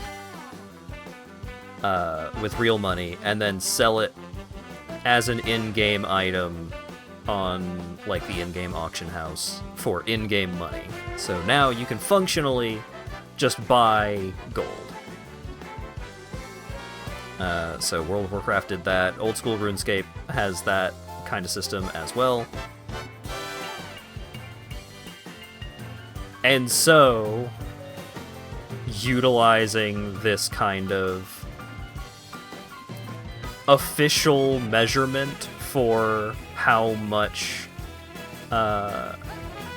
it's like an official measurement of how much real money is the in-game money worth, right? Because if I can buy a membership token for $8, and then I can sell that membership token for, 3.2 million gold, or however much it is, I have no idea. Then $8 is approximately equivalent to 3.2 million gold. And so that kind of legitimizes the whole system, which sucks.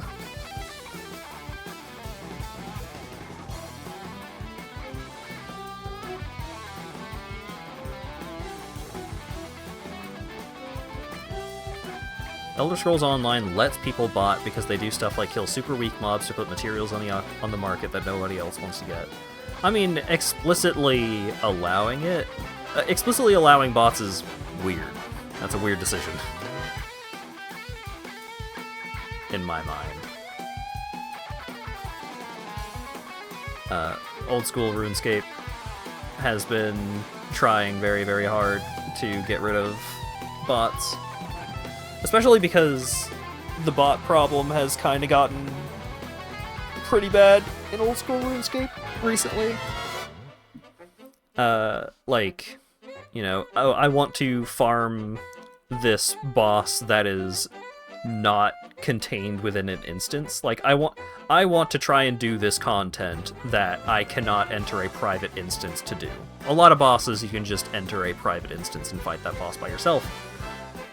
But for things where you can't do that, there are a lot of pieces of content like that where bots have kind of overtaken, like they have kind of taken control of some of these things.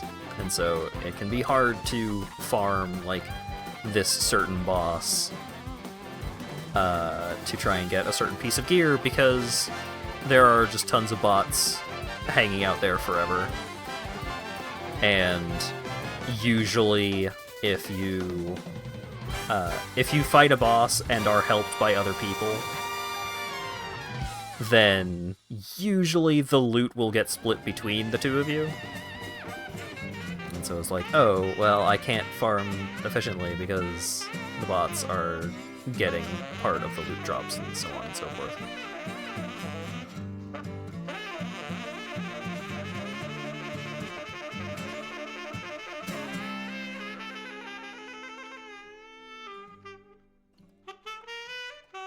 So they have been working hard to try and get rid of bots and stuff like that.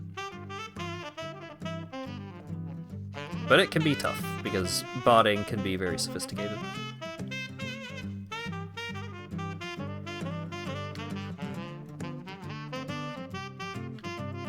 Oh, I got the exercise emotes. I didn't even notice that. Hell yeah.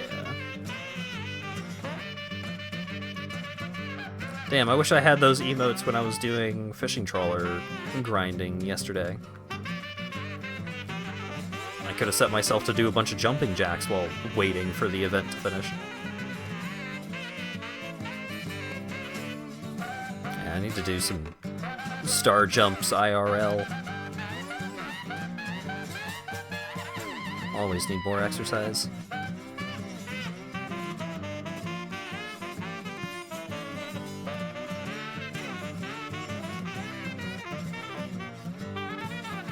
Terraman! Yay!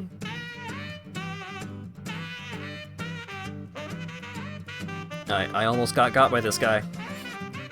He almost got around the plus sign. Fire a player, capture QT. If the bot fails, they immediately die. So, that little mini game thing that I just did, where I had to do like the different exercises on the different little mats there. That was a random event, and random events were originally implemented as an attempt at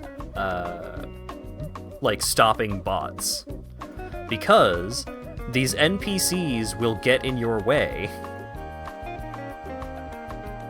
So if you are like functioning entirely off of a macro, then these NPCs can interrupt you and so on.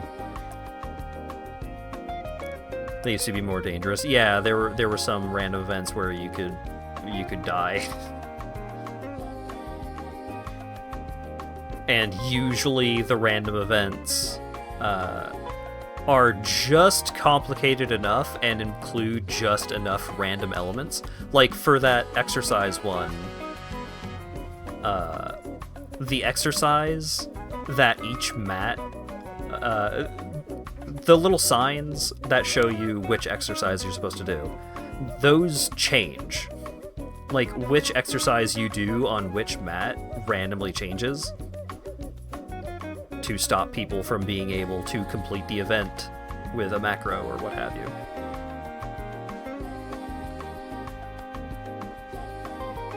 Random events used to force you in and removed, and some removed events were combat based. Wow.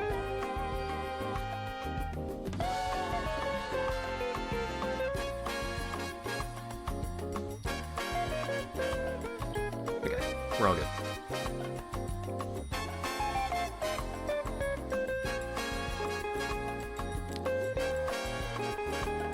But yeah, like, there's very little downside to the random events as a system, and it's mostly upside because it hurts bots. Love that, great. But also, if you, a player, do these random events, then you can get like some fun little cosmetic prizes, but you could also just get lamps. And lamps can be used to give you a little bump in XP, like in XP for whatever skill you want. So like I turned it into Herblore XP, because Herblore is a skill that sucks to train and is expensive to train.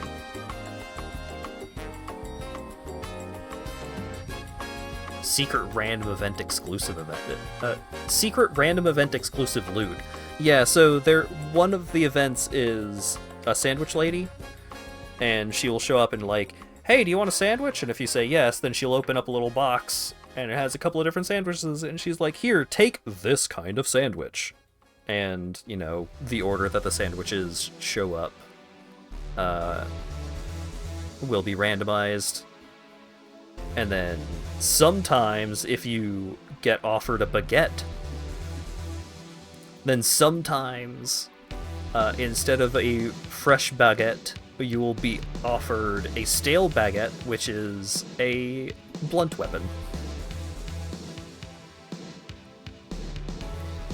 And it's very rare.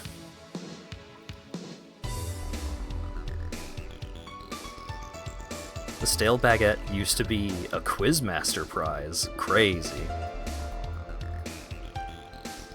Can I claim this Terramin? Yeah, 5 XP, baby.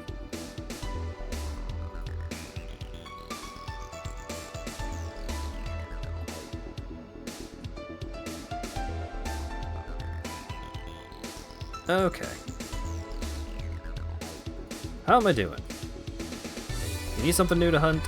Come see me and I'll give you a new task. Fantastic. I have 38 points.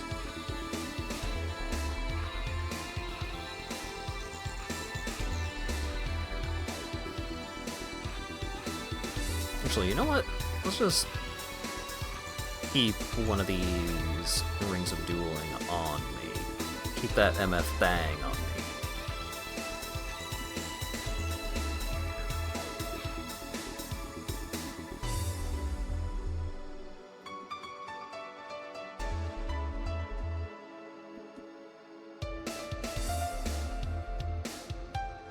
Oh, right.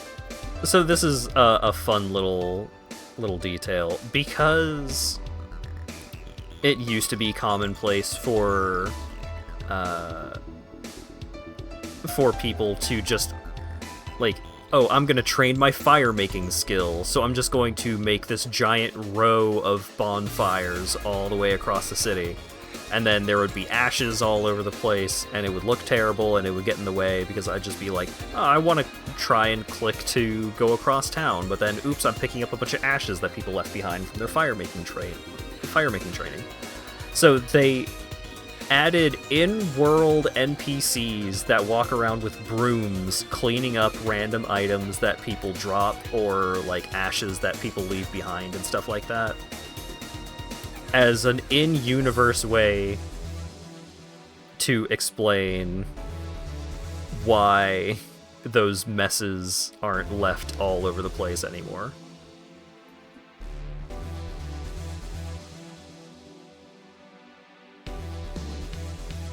You can only make fires on certain unoccupied tiles, and every fire you make moves you 1 tile to the west. Yeah. So, like, straight through the middle of Varrock was a popular place to do it, because you would just go doop doop doop doop doop doop doop doop doop doop doop doop, and you would just make this big row of uninterrupted fires across town.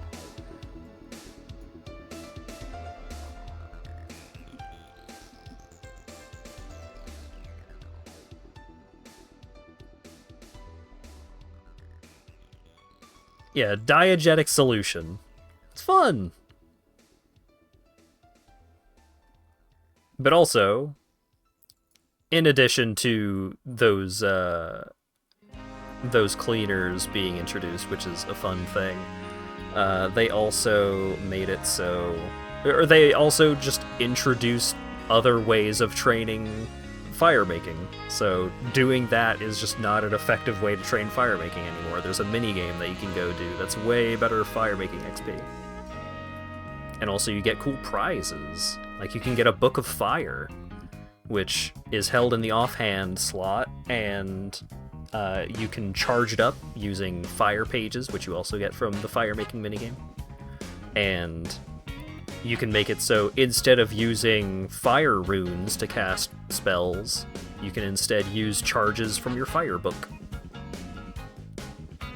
So, like, my current staff, the Mystic Dust Staff, this staff, while I have it in my hands, any air rune or earth rune costs for spells are completely free.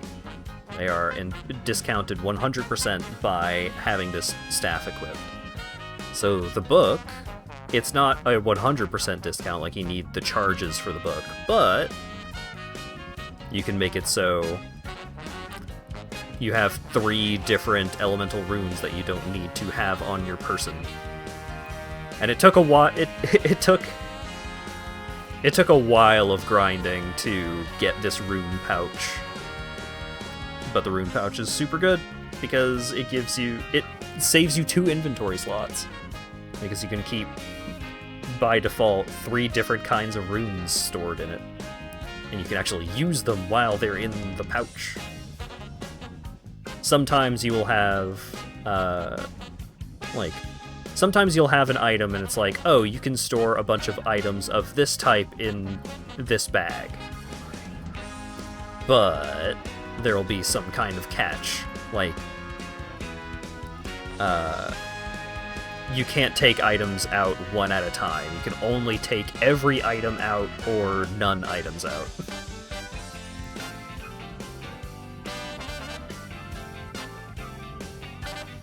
The charges aren't expended if the spell doesn't do damage. The charges are just spent to give a boost to the damage of fire spells. Oh, damn. Firebook even better than I thought. And I already thought it was pretty good. 50 Calfights. Got any tips for me? Calfights are insects which live in the desert. Weak to crushing. Larger varieties can be poisonous. Do Calfights have an elemental weakness? Fire weakness, but they have high magic defense. Okay. So we're looking at getting a crushing setup here. I don't think I have any good crush weapons right now.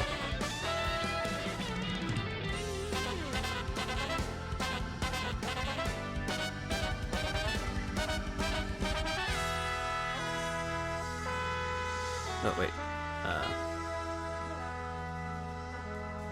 Where's the way to get out again? No, it's over here.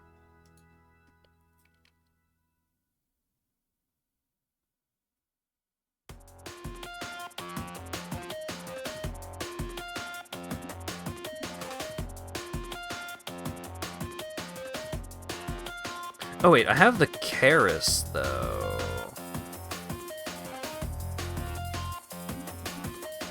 Don't I? I do. And the Karis is... The Karis gets like a big bonus to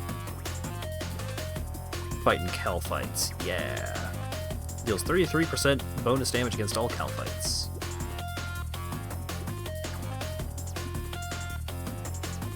Alright. Oh, my melee gear in general is not impressive.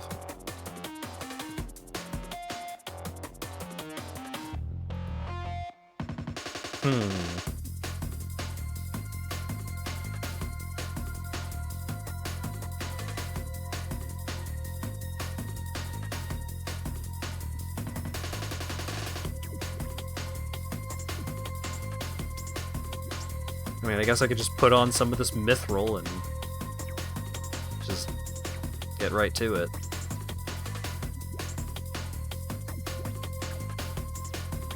What do you get the Karis Partisan from again?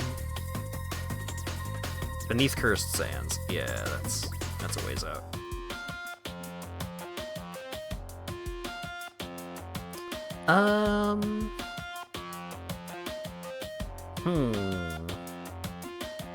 Should I just go buy some cheap melee gear?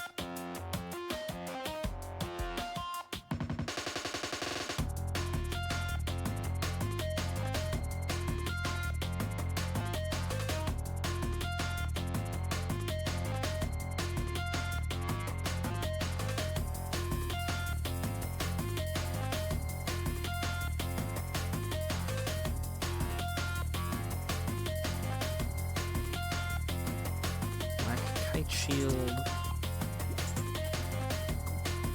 Got the fucking Falador shield.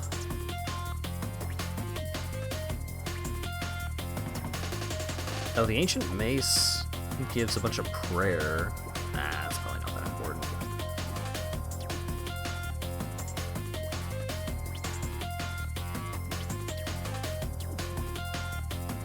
Mithril Square Shield.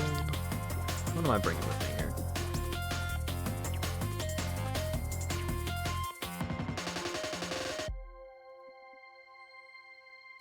Climbing boots. Get some extra strength off of that. Gotta hold on to my staff because I need it for runes.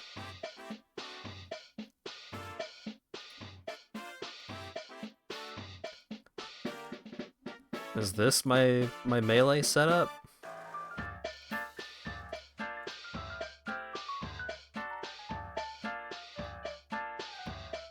Defensive is stab type. Okay.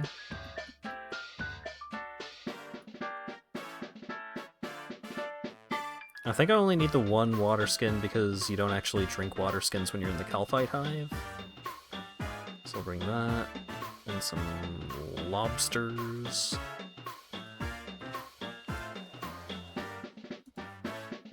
And anti-poison. I think they drop anti-poisons pretty often, so it's not super important.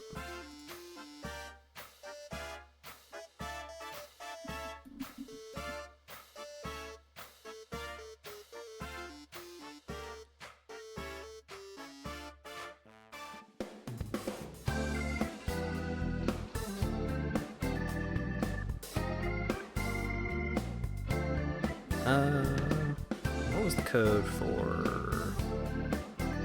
Near the Calphite Hive. Bic!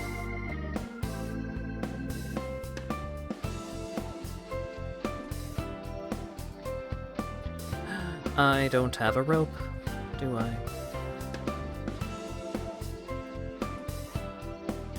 I'm a fool.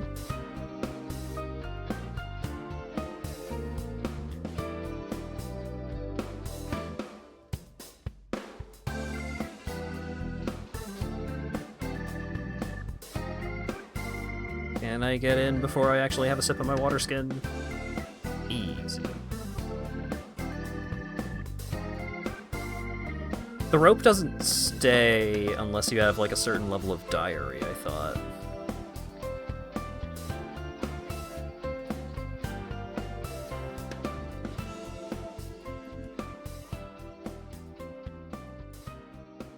I think if you complete like the desert medium diary or something, then you don't have to keep bringing ropes with you.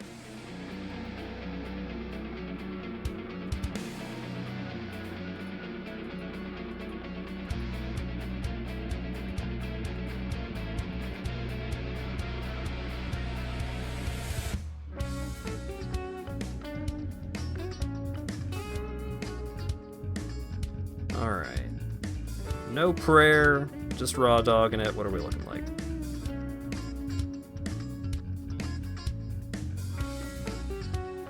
Defenses are holding up okay. Doing some decent damage. Okay. Free water skin? Golly. Raw dog, full length, uncooked.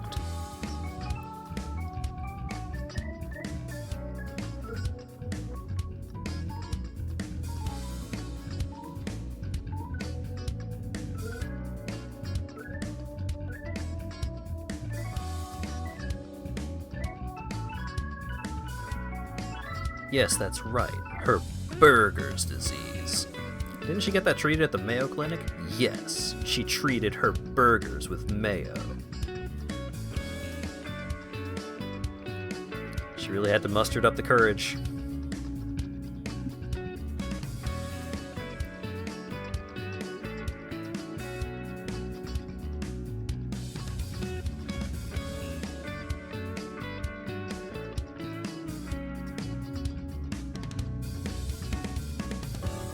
Man, it's so annoying anytime like the toilet humor shows up in Letterkenny, because for the most part that show is so fucking funny. It makes me want to merge without looking, dude. Like, for real.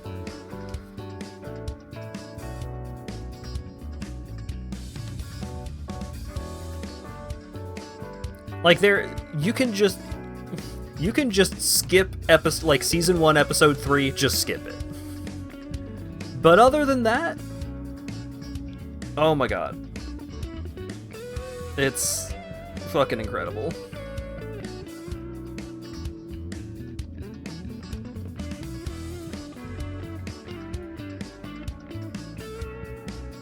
The wordplay is so good. Like, their delivery is so spot on. It's so, like, dry. It's dry, it's witty, it's snappy. It's like, in a lot of ways, a lot of Canadian humor is derived from British humor, in the sense that it's often more focused on dry and witty dialogue than anything else. And Letterkenny does a fantastic job with it. And the setting makes all of that humor not feel in any way pretentious, if that's something that bothers you when it comes to comedy, because the setting is, the city of Letterkenny is a town of 5,000 people, and the primary characters, like the quote-unquote protagonists, are all a bunch of hicks who work on a farm. And the show never really... The show doesn't really try to elevate them above being hicks, but they are not dumb hicks. It's just that they grew up on a farm, they work on a farm, they've, like, lived in a small town all their lives. So like, you know, there was a certain... there was a conversation during one episode where the sister of the main character talks about how she heard a song come on the radio, and they immediately interrupt her, just like, what kind of radio? The radio in the car. Ah, terrestrial's radio. What do you mean terrestrial radio? Oh, it's just like, nobody really listens to that kind of radio anymore. Everybody's listened to, like, satellite radio, or they've got their music on their phone, or they're listening to podcasts. It's just like, yeah, I guess they would be.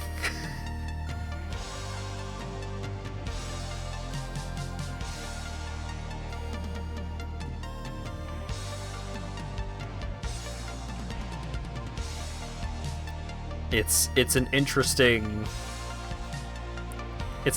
perspective. It's not...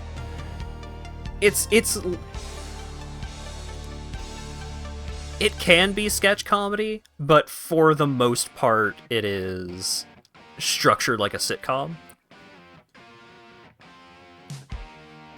You know, instead of the apartment, usually the locale that they will cut back to for when they're just, like, hanging out is the produce stall at the front of their farm. Yeah, it's sitcom comedy, and a lot of the comedy sequences are founded on, here's a conversation they were just having one day.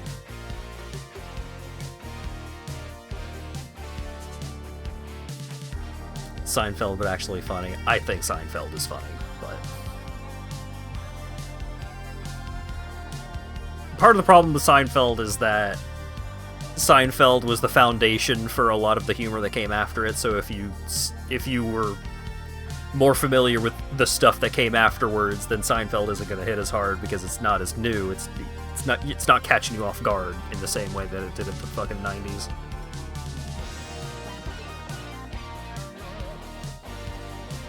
I will say that I'm appreciative of Letterkenny not leaning quite as heavily on secondhand embarrassment as a source of comedy. That kind of thing can really get under my skin, and it does. Thankfully, it does not come up a lot.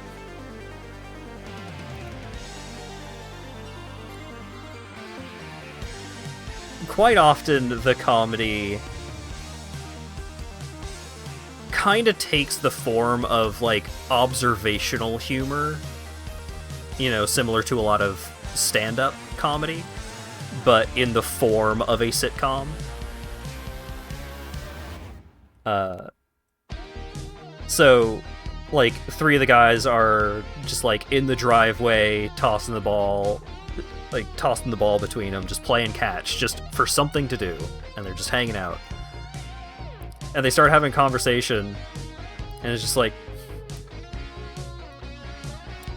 did you guys know that in America they don't have salt and malt vinegar as part of the regular table condiments? The fuck are they doing down there? Somebody ought to write a letter.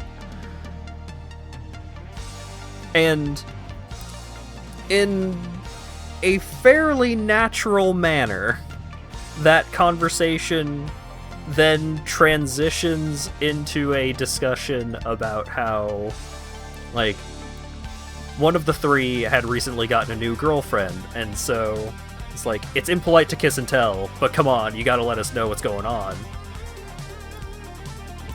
And the one who had the new girlfriend was talking about how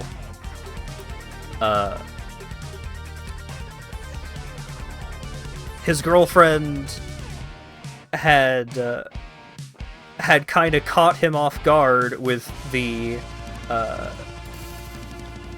suggestion and introduction of butt stuff. Just like, you know, putting a finger or two up there. And the other two are they go dead silent, and it's clear that they're not, you know, the show consistently makes it clear that they are not homophobic. Sometimes they will make gay jokes because that's just what you do out there. But there is a gay character, and anytime a gay joke is made around the gay character, everybody's just like, no, we're alright, it's not about you, it's just about the joke, we're cool, right? Alright, no, it's fine. we're all very supportive, that's not the point. Yes, Hank Hill, like, King of the Hill vibes at times. And so the one is talking about, you know, exploring the potential of trying a little butt stuff in the bedroom. And the other two, like, they start passing the ball faster and faster and more aggressively, and they are just not responding at all to anything he's saying. And he's just like, I really liked it.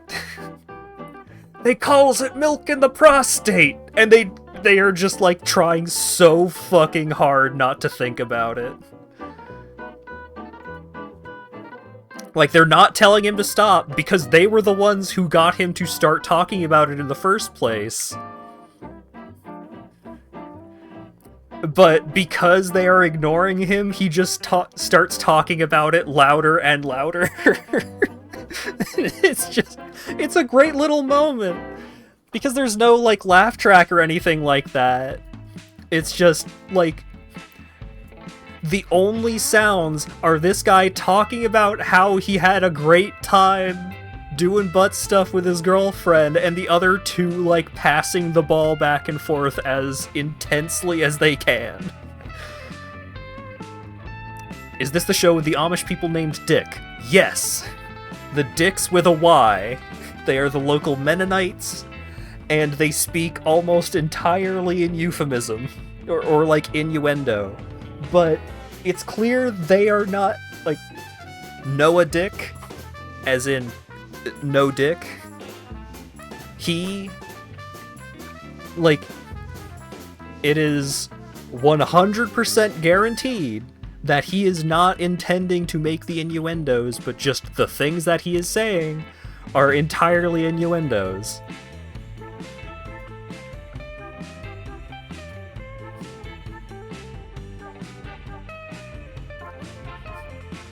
And their names are all ridiculous, like his wife is Anita Dick.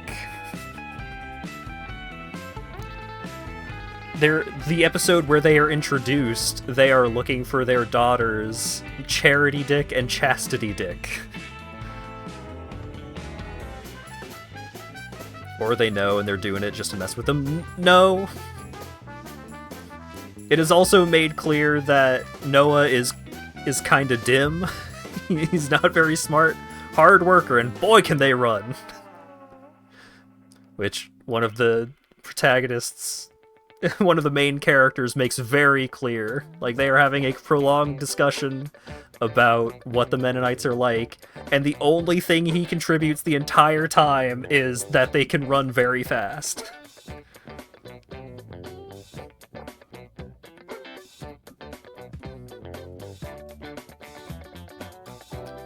Yes, it's dry humor played entirely straight. It is like they just don't crack. And especially Wayne, like the main character, he has such like a grizzled look to him, and he's always like squinting, he's always very stern. He is the toughest guy. He is a very honest man, very, like, you know, kind of set in his ways, kind of strict about stuff like tradition, but, you know, he's not closed-minded. It's just, you know, he walks in and goes to shake someone's hand, and that person reaches from where they are sitting and shakes his hand, and you can instantly tell that he is just, like, really grumpy about this, of just like, hey, you're supposed to stand up when you shake someone's hand. Like, that's the kind of person he is. But his delivery is so incredible. He also, that same actor also plays a different character in the show who is never shown face on, because, you know, you would be able to see that it's the same guy as the guy who plays Wayne. But this other character that he plays is one of the hockey players, and the hockey players are incredible. But this other character, his name is Shorzy, and Shorzy is truly unrelenting with his "I fucked your mom" jokes. Like, it is the same kind of vein of jokes as "your mom's so fat when she sits around the house, she really sits around the house," like that kind of shit, but the actual things that he is saying are just, whew.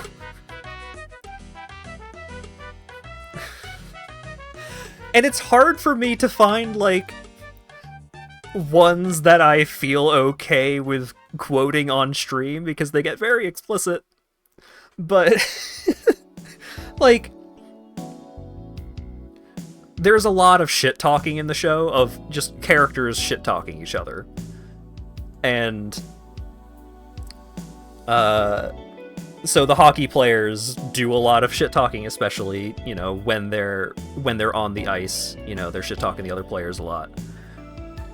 And when they're on the ice, the two main hockey player characters, like, they get a pretty good groove going, like, they've got some real zingers.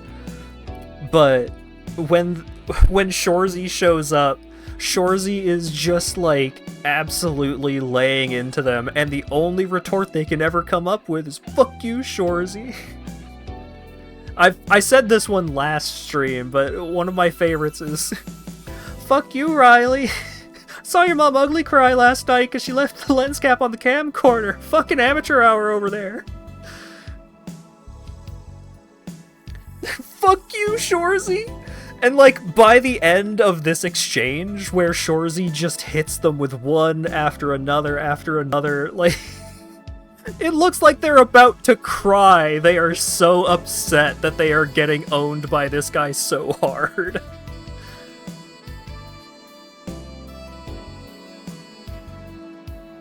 The very first scene in the show, the cold open for the first episode, is the hockey players roll up with the main character's sister, because she is dating the both of them because they are inseparable.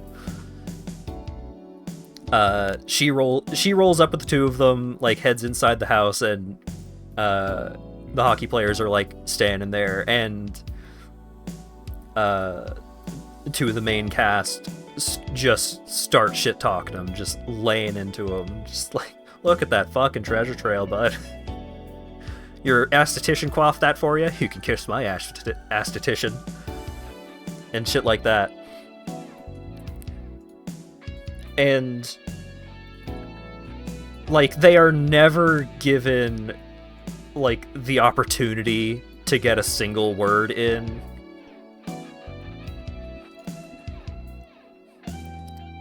And so at some point they start like taking their shirts off to try and start a fight, and it's like, what the fuck kind of pageantry is this where you take your shirt off but leave your sunglasses on, bud? And eventually the sister comes back out and is just like, Riley, Jonesy, get the fuck out of here. And both of them at the same time go, this isn't over. Jinx, you owe me a Coke. And they they like start bending over to pick up their shirts off the ground, and one of them mumbles, "I'll never buy you a Coke." And that's like one of the first things that happens in the show. It's so good.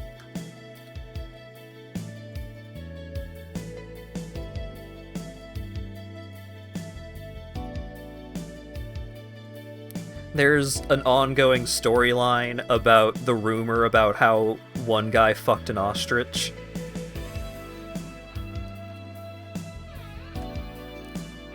And so it's like, hey, we need to beat up a bunch of people. Why don't we get the ginger? No. Why not? He's one of the toughest guys around. Well, you heard he fucked an ostrich, right? And they have a prolonged discussion about the logistics of how one goes about fucking an ostrich, and it's like, no conclusion is reached other than just, like, even the thought of doing so is just like, I don't want to deal with this fucking guy. Whether he did or not, none of the logistics add up. I don't like this. What show is this? Letterkenny. The captioner got it exactly right. It can be tough to find a place online to watch it. You may want to peruse some of the less reputable sources of televised entertainment, because it's not a web show, it was on television. YouTube the entire bit, that was amazing. Yeah, it's God, they're so funny. But like, every now and then, like, the toilet humor will crop up. Like, again, skip episode 3, because episode 3 is an episode called Fart Book, and the entire plot of the whole episode is exactly what it sounds like, and it sucks.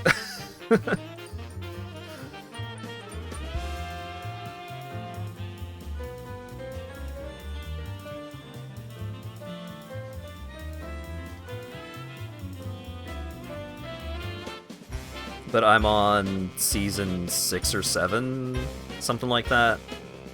And that kind of thing does not come up that often, thankfully.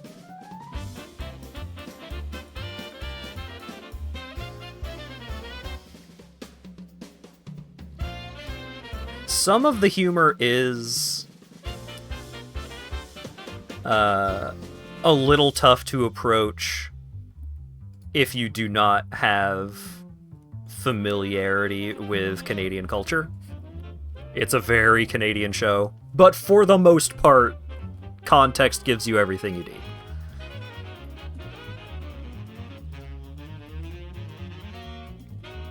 You know, there are jokes about one of Shorzy's quips was Trudeau sending in the military to set up sandbags around my bed because your mom was, so on and so forth. Is it as Canadian as the Red Green Show? It has a similar vibe to the Red Green Show.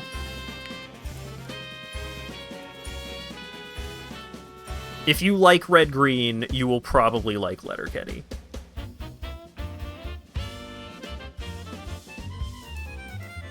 It's more adult humor and more crass, but in my mind, it has similar vibes.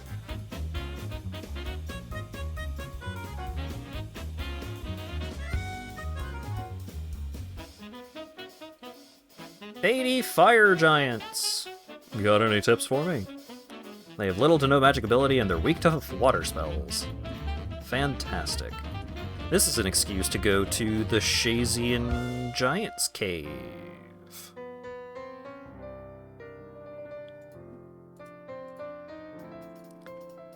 Because I have a combat task where I have to kill one of several kinds of giants in the Shazian Giants Cave. And I recall there also being a pretty reliable safe spot there.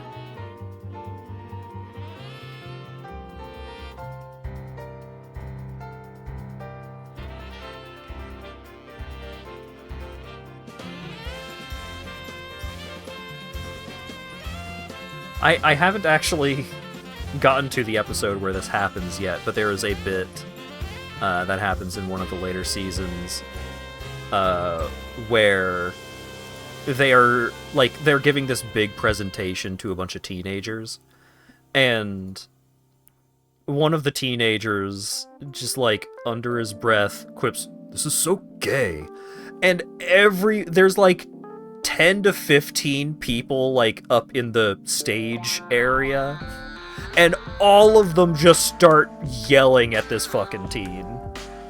Everybody's just like, "Whoa, what the fuck do you think you're saying? You can't say that. Oh my god."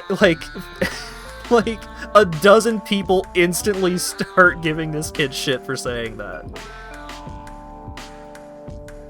And it's like instant. It's like, it's not even like, there's not a moment where they're just like, "Oh my god, did he just say that?" Just like, no, 0 to 100.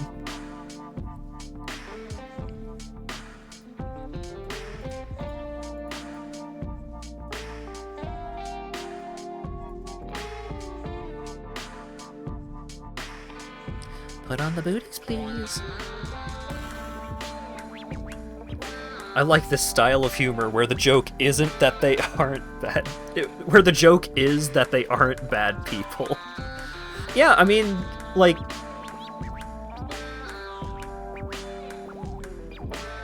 there are several instances where, like, part of the storyline of the episode is just like, I do not like this kind of person. And by the end of the episode, or at least by the end of the season, the resolution is, I am fine with this kind of person. Except for the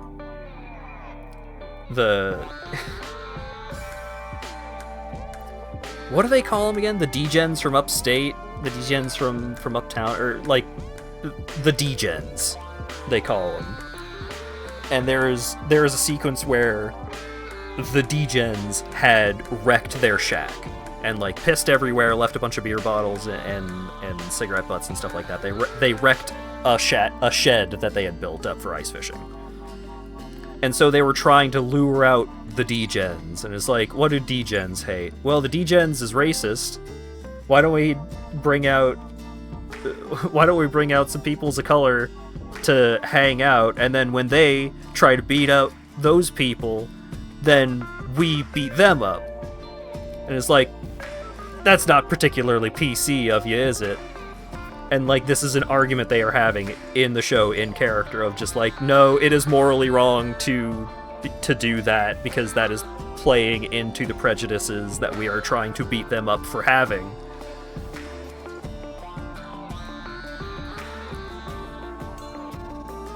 And so how do we do this in a morally acceptable manner?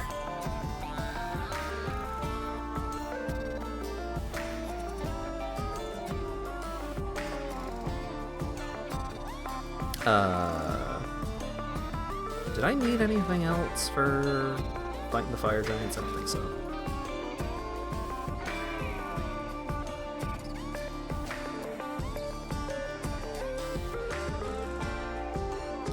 Okay, so Shazian,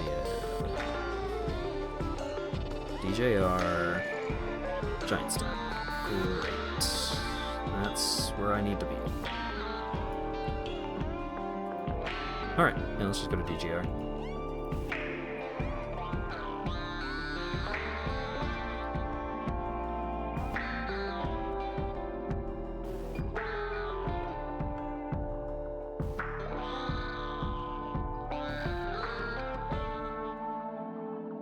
They have a prolonged argument about cooking steaks.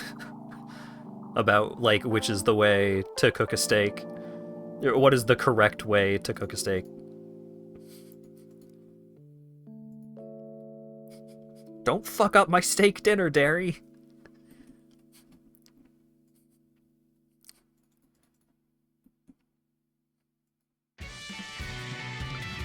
I will strike you. You want to get striked?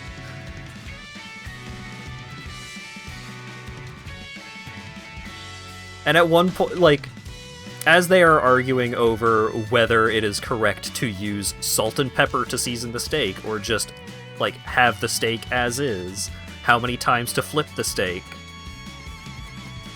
and so on, and they're having this prolonged argument, and one of them, Squirrely Dan, keeps chiming in with completely reasonable additions, just like, oh, Montreal steak spice ought to be part of this conversation. It's like, yeah, Montreal steak spice is really good.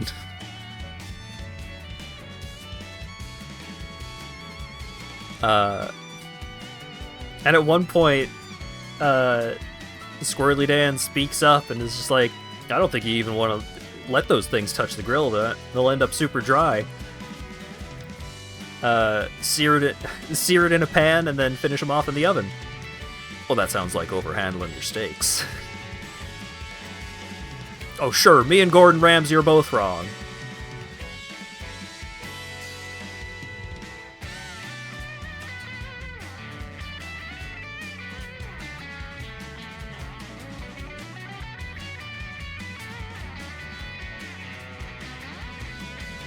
And this conversation is happening while they are, like, having a little cookout to try and prevent the hockey players from getting the shit beat out of them by, like, a rival crew.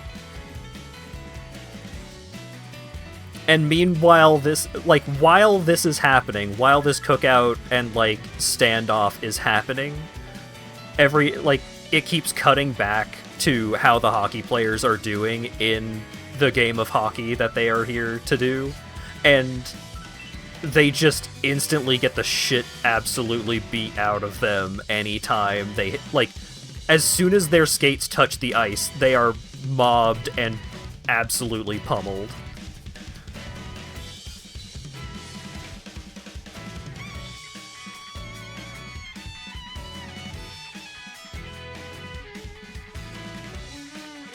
This guy's hurting me a lot. I need to set up a safe spot. But first, combat task complete. Don't go over there.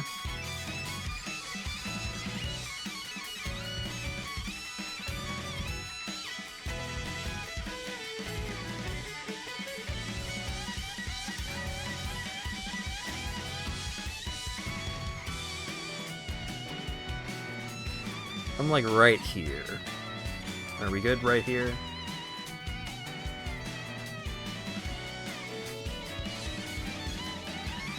No, quit running away. I know there's a safe spot that you can set up here. I just don't remember what it is. Okay, here we go.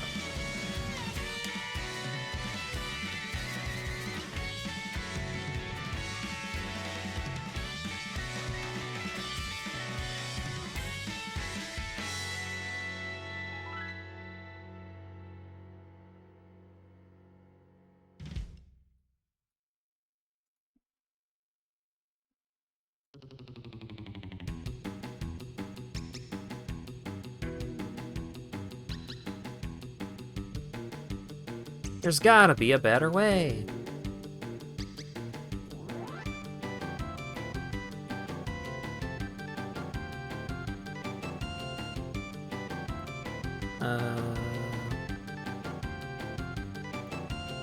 Giant stem.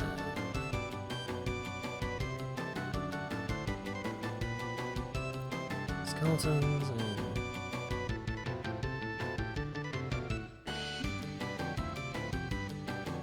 Oh wait, are we good just like this? Yeah. Oh wait. Don't go to the left.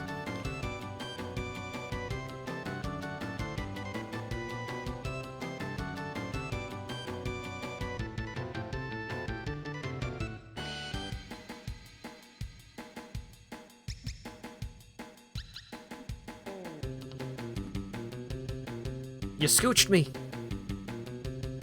How dare you scooch me? Okay, okay. Oh. Later, Tyron. Thanks for hanging out.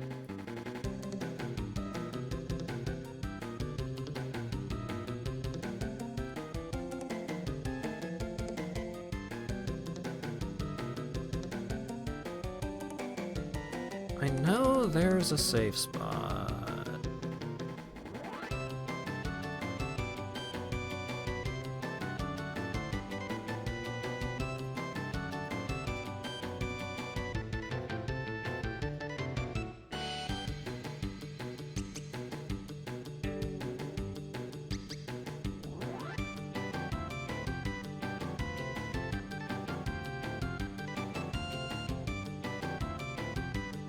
Oh, okay, we're good.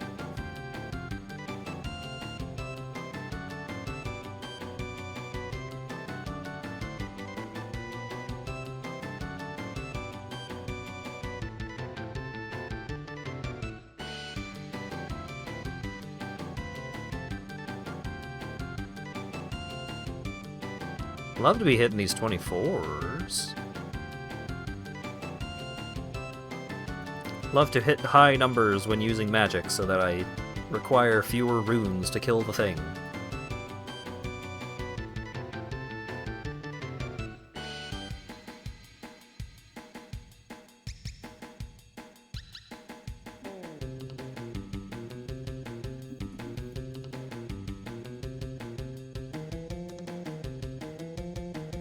No, don't go over there.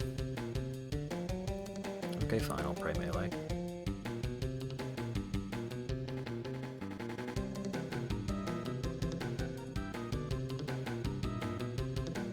Alright, I think I can safe spot them across this little gap here once they are no longer aggro.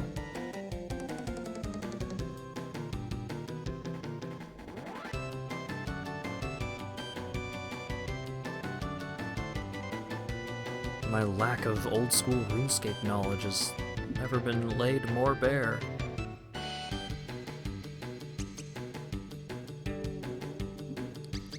Also, my fucking activity feed is still busted.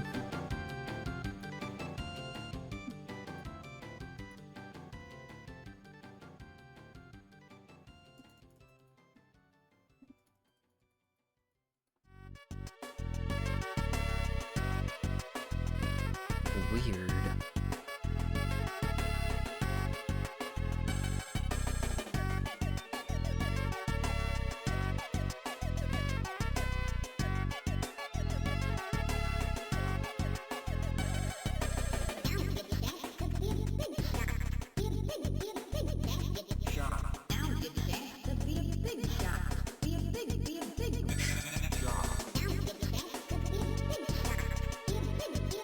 Now's your shot.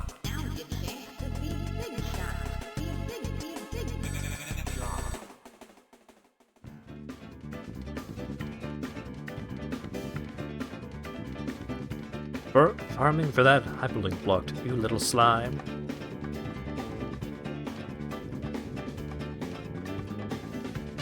I need the big bones.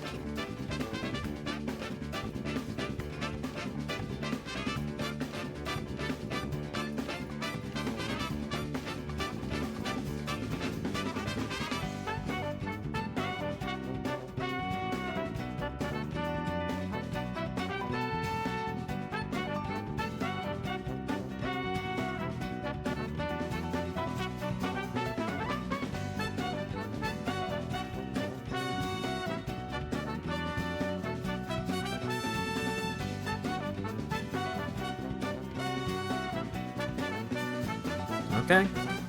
We got him in the spot. It'd be nice if it were a little more consistent than this, but... it's hard to argue with safe spotting. Oh boy. Dragging me out of the spot. You worm.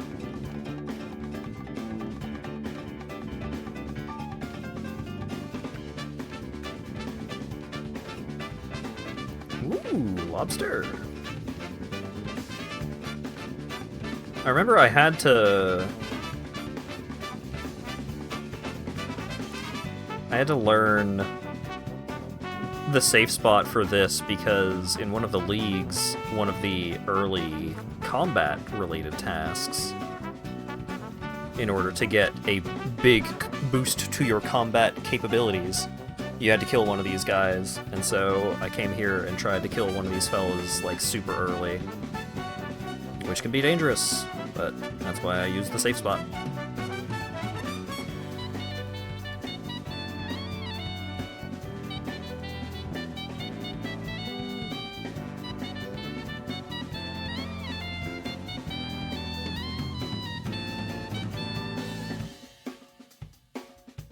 Ooh. 5 more casts of my spell, which is good because I'm really tearing through these these bolt casts. Down to 914 Chaos Runes. Chaos Runes aren't super expensive, but I'm not made of money.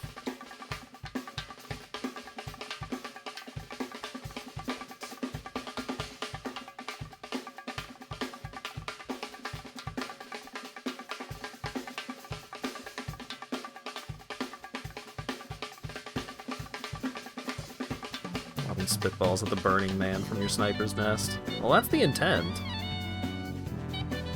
This guy's making it a real hassle, though.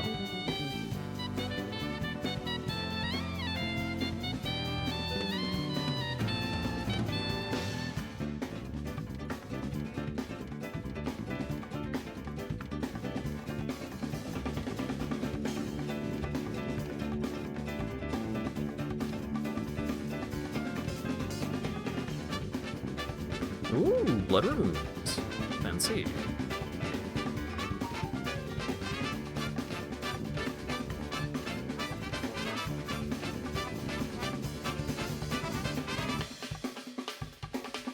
most cases, players are recommended to kill fire giants at the Catacombs of Karen due to the multi-combat area of the dungeon allowing for relative AFK and having access to the Catacombs drop table. Catacombs drop table is a pretty convincing argument there.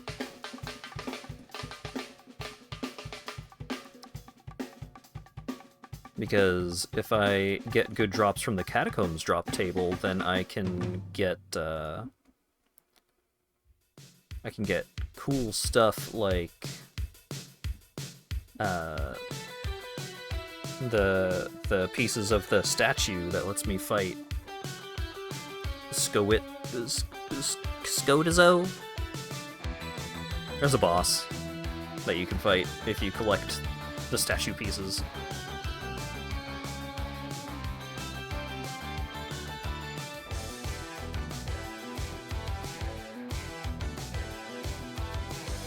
And I think the fire giants are not behind a bunch of enemies that are huge pains in the ass to try and get past.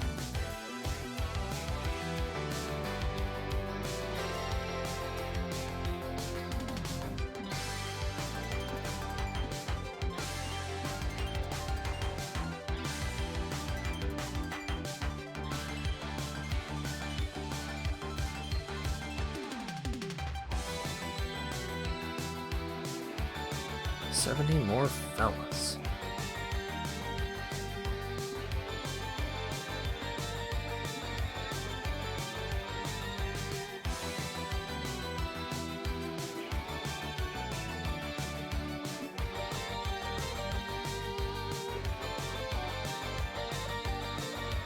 Okay. Fire giants over there. So that's good. Close to the entrance.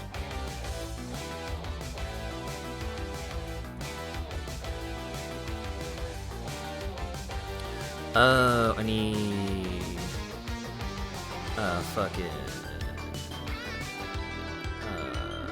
pickaxe.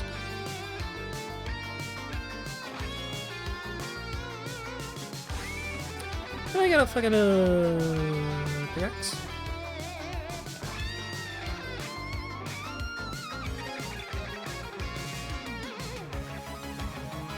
Upsy daisies.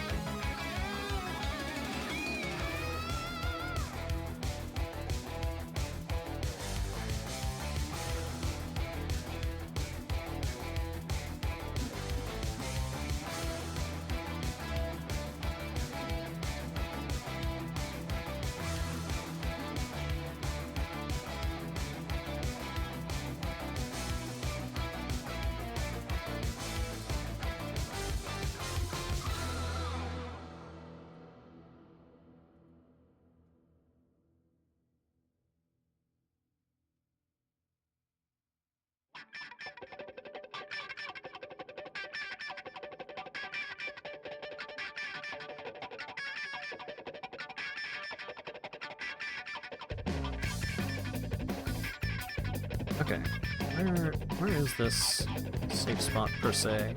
Here.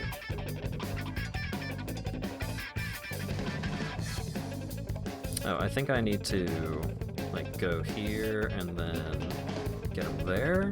Gotcha.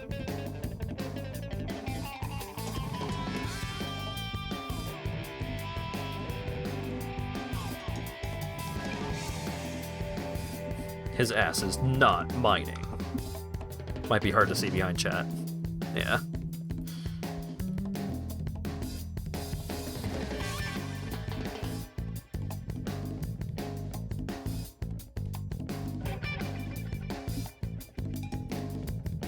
Not mining.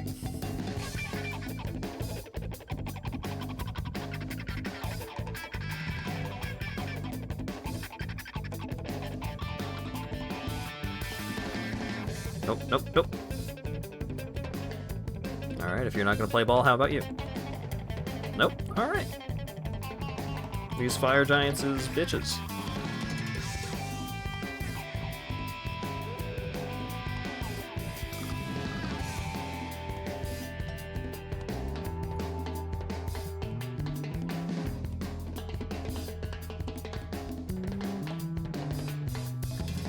There's gotta be a better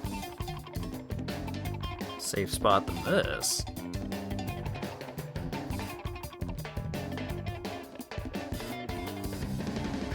Ah, there is, but once they are no longer aggressive. I see.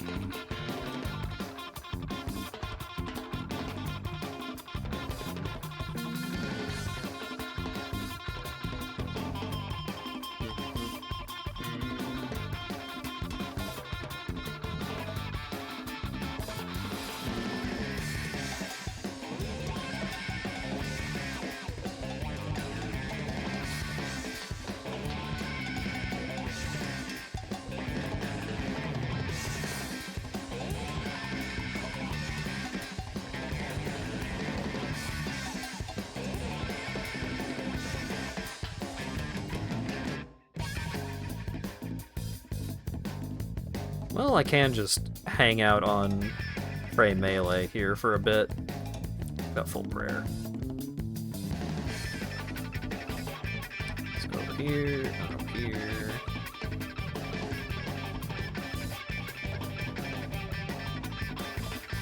Only 67 more to go. I don't know if I'm going to finish this task before the stream ends, but we're going to keep hanging out for a bit.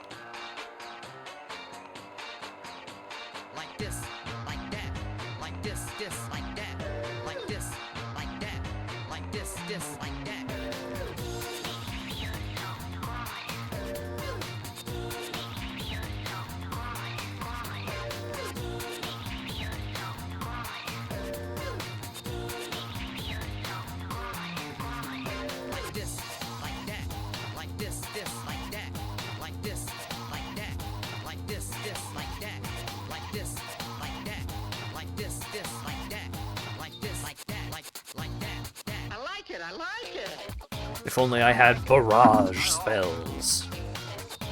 I don't like it. I I could be hurting multiple of these men at the same time. Take it easy.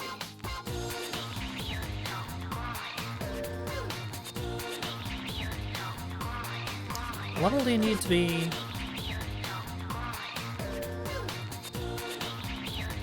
Need to be level 86 for Smoke Barrage. Now we're a ways off from that. We're at a hot 60 at the moment. Just feels good. Just feels good. Just feels good. Just feels good. The bones. Just feels What? good.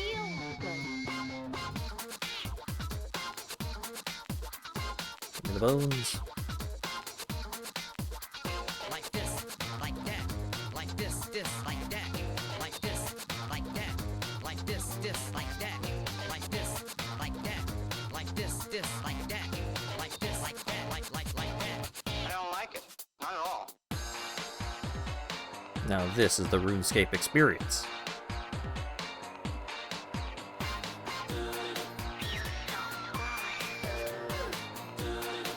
Ooh, fire battle staff.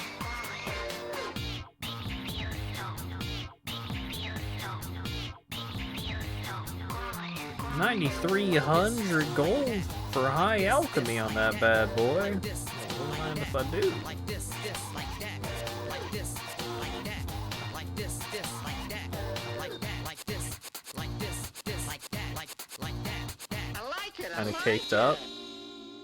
Yeah, a little bit.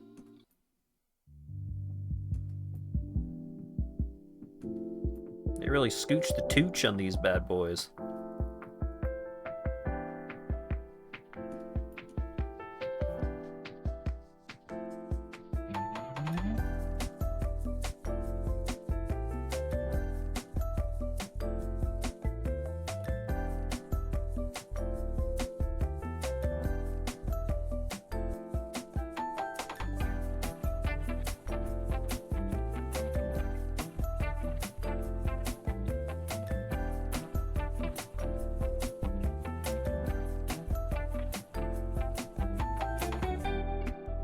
Love to hang out in my safe spot.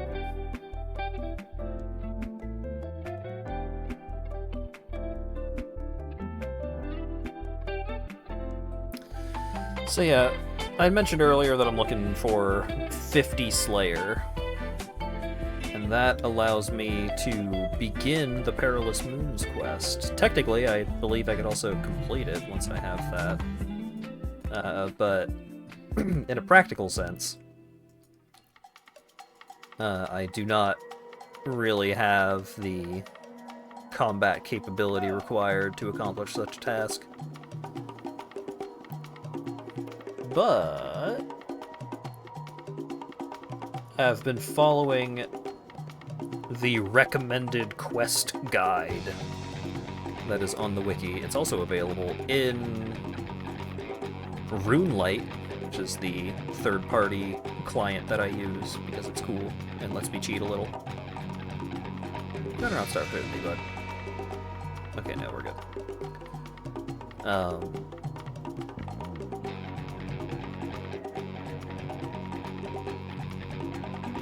Nice. So, next up on the recommended quest guide, technically, the next quest that it wants me to do just requires that I have 47 prayer points. I don't necessarily need to be level 47. I don't necessarily need to be level 47, but I need to have 47 prayer points, which I can accomplish without being level 47 prayer. However, prayer is incredibly important in RuneScape combat in general, so I'm thinking, well, why don't I just go for 47 prayer? But grinding prayer is either super expensive, or it can be like really risky, or it's kind of something that you do alongside other stuff. Like, I'm getting some prayer XP by just burying these big bones that I've been getting from these fire giants, and that is some amount of prayer XP. It's not amazing, but it's not bad. But if I can start the Perilous Moons quest and get access to the area where I can mine for bones, that will be huge for me, because that allows me to gradually work on my prayer XP without having to be engaged with some kind of, like, task that requires a lot of clicking, or something that requires actually paying attention, like combat. So once I can mine for bones, then I can work towards 47 prayer in a much more relaxed manner.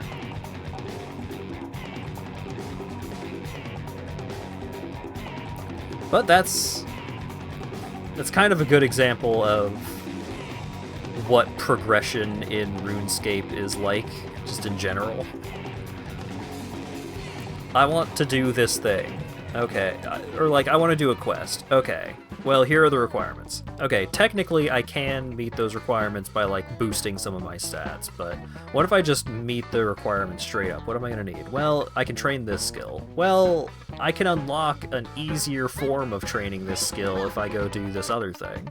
So I'm going to go do the other thing. And then, also, by doing the other thing, I am making progress, because I'm increasing my Slayer level, which is also progress, and I'm doing this, that, and the other thing. It's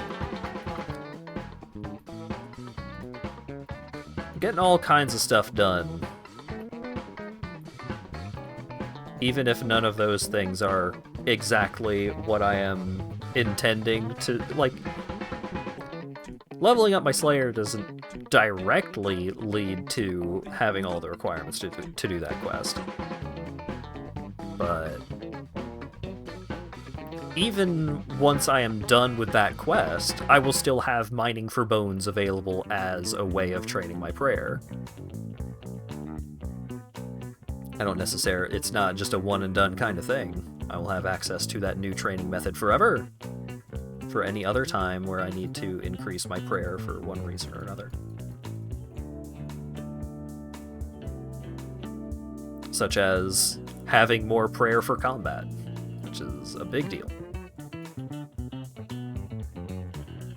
Because not only does leveling up your prayer skill give you more prayer more baseline prayer points, which is super handy, but it also makes, it can make sources that restore your prayer points more effective. Like at certain thresholds, taking a sip of a prayer potion will restore one more prayer point. That's huge.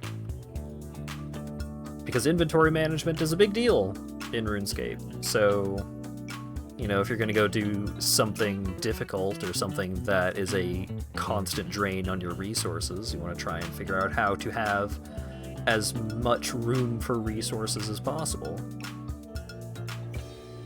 So, you know, it would be safer for me to bring a ton of lobster just in case, but then I won't have any room for loot. But I want to have some lobster in case I get hit a bunch.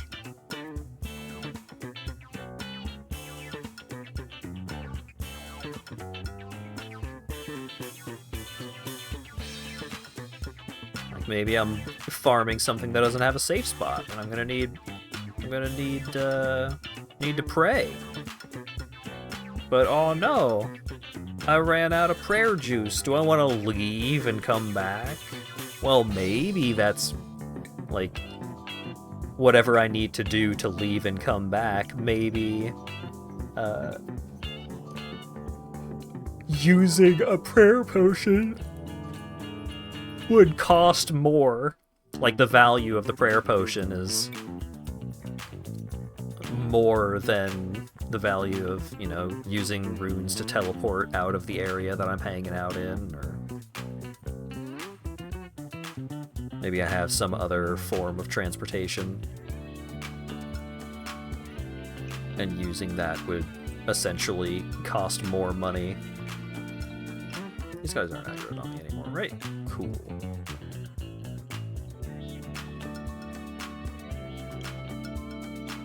I've been lied to. This guy is still mad at me. Only carpentry let you build a prayer altar wherever you are. Oh man, that would be busted.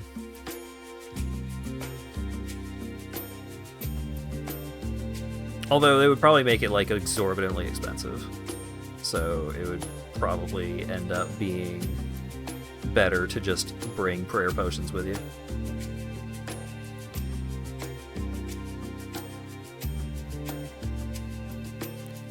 Unless the altar would, for some reason... Ooh, that in time. Unless the prayer, the altar would, for some reason, be permanent. Permanent. In which case, that would mess up the game in a lot of different ways.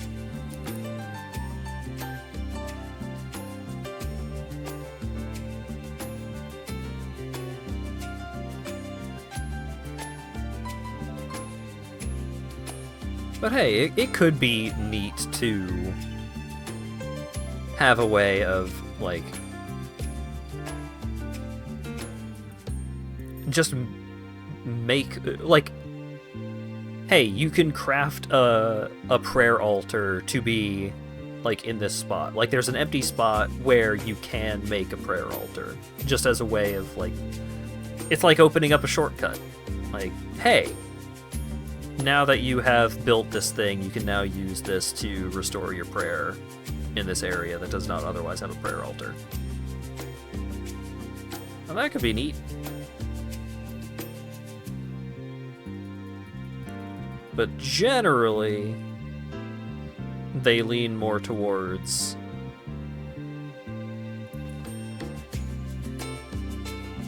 stuff like, oh, I have these rings of dueling. And so, emerald rings are not that expensive. There's a couple of ways that you can get a bunch of emerald rings without too much issue. And the runes to enchant the emerald rings to make rings of dueling, not that expensive. And once you have the ring of dueling, then you can use the ring of dueling to take you to a place where you can restore all of your HP, all of your prayer, all of your run energy. But then the question becomes, how efficiently can you get back? You know, for like this area, if I want to restore my prayer, I could use the Ring of Dueling and then just come back, but maybe it would be more cost effective for me to just spend the time and the run energy running over, like, leaving the dungeon on foot and then walking up to the altar that's in the castle and then walking back here. Or maybe even cutting out a little bit of time and using the Karen Castle teleport, which takes me basically right outside the entrance to this dungeon, and then I go to the altar and then I come back.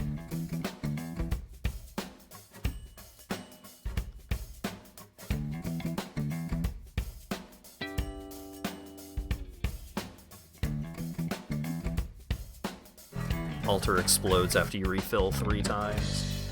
Well, yeah, like, a full refill is pretty huge, but... Ash_Greytree gifted a tier 1 sub to Alarm_Frog. They have given 180 gift subs in the channel. 3 full restores is pretty big, but... what's the cost of making one of these prayer altars all willy-nilly, just wherever you're at?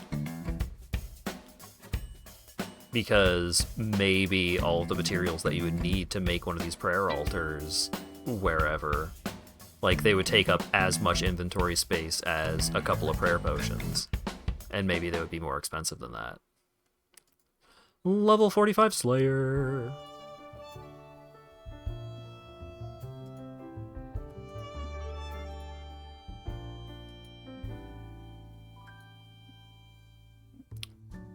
Yeah, thank you very much for the gift sub, Ash. And to hit you with the double, but yeah. A lot of RuneScape is... It's not just making your levels go up, but finding ways of making your levels go up that are efficient, effective, or just like something that you enjoy doing. For most skills, there are mini games or alternate training methods or what have you for stuff of just like, well, I don't want to do combat content where I actually have to like try and pay attention and stuff like that. And, you know, that could very well be the case. But if that is the case, what are you going to do instead? Well, there are crabs, where if you have like basically any amount of defense, then the crabs basically can't kill you. And so you can just hang out with the crabs all the time. Dark Totem Base. Nice.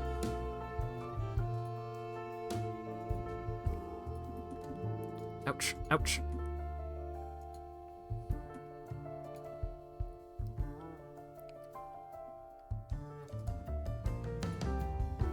Yeah, they added the gemstone crab, where you can basically just whack it all you want for like 10 minutes, and then it moves.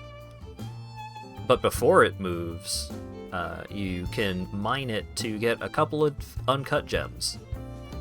And usually you don't get much value out of it, but it is basically entirely safe. So you can... They added a new thing where you can just go hang out there if you wanna do that, but you don't have to do that.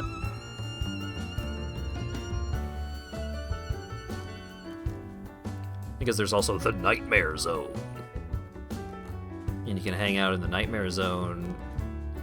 You build up some points in the Nightmare Zone, which it basically just summons like bosses and stuff for you to refight.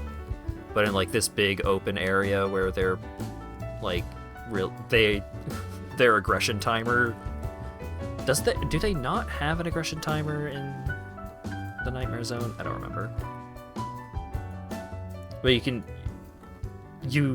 once you build up some points in the Nightmare Zone, then you can like stock up on a bunch of potion that basically negates all damage in the Nightmare Zone.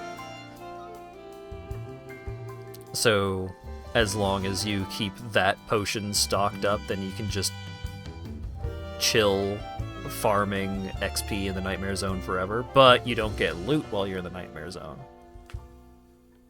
And so it's like, how much do you want the loot? It's like, you probably want the loot.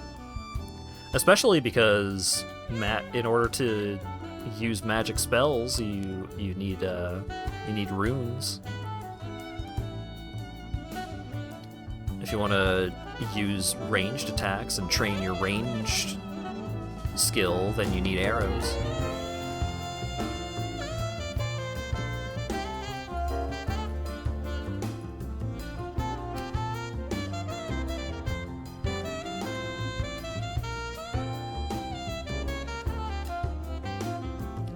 Pick up the fucking bones, bro.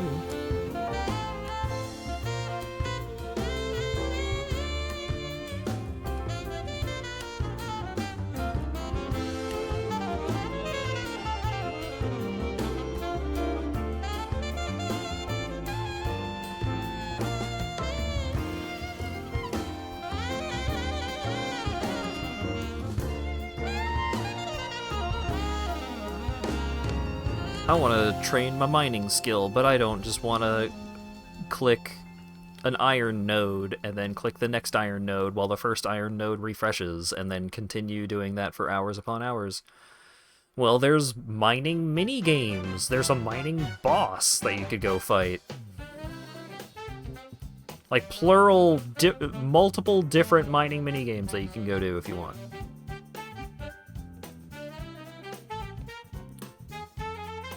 And that's a cool part about RuneScape, is that there's a huge variety to the content, and you can kind of just do the stuff that you're interested in.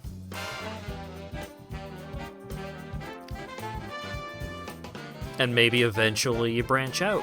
Like, well, I hit 99 just doing the rune crafting minigame over and over and over. Now I have a ton of runes stocked up, and I can sell those for money, or I could use them to cast my own damn spells. And now that I've got that taken care of, I now have access to casting like so many spells before I run out of runes. So maybe I'll go train my magic. How do I want to train my magic? Well, I can like cast fireball at enemies for hours, or if you want to go sicko mode, you can instead just cast one teleport spell over and over and over and over and over.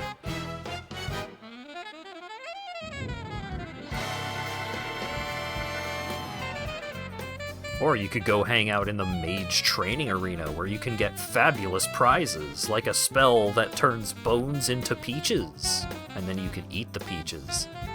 So bones will be healing items instead of items that you trade in for prayer XP. Is that what you want to do with your life? Maybe. Okay. Are they still aggroed? Am I good? I'm cool? Alright.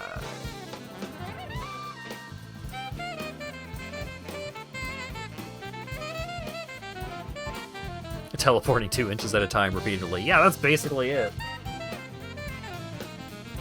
Whenever I'm on a high population server, whenever I pass by Camelot Castle, I see people just casting teleport to Camelot over and over and over and over.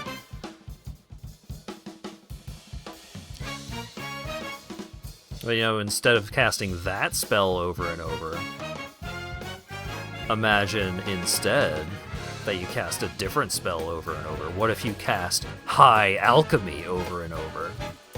Well, I'll tell you what happens. You can make a bunch of money doing that. Because a lot of items... there are a lot of items where it costs less to buy one of those items off of the auction house than it does to... It either costs less or it costs about the same to buy the item off of the auction house as it does to... as how much money you get by turning the item directly into money using the high-level alchemy spell.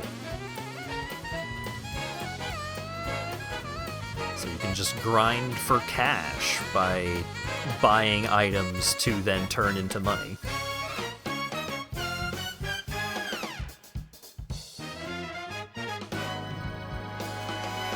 Or you could be a big boy and grind for the items that you turn into money yourself. And you can do that while training Slayer, perhaps.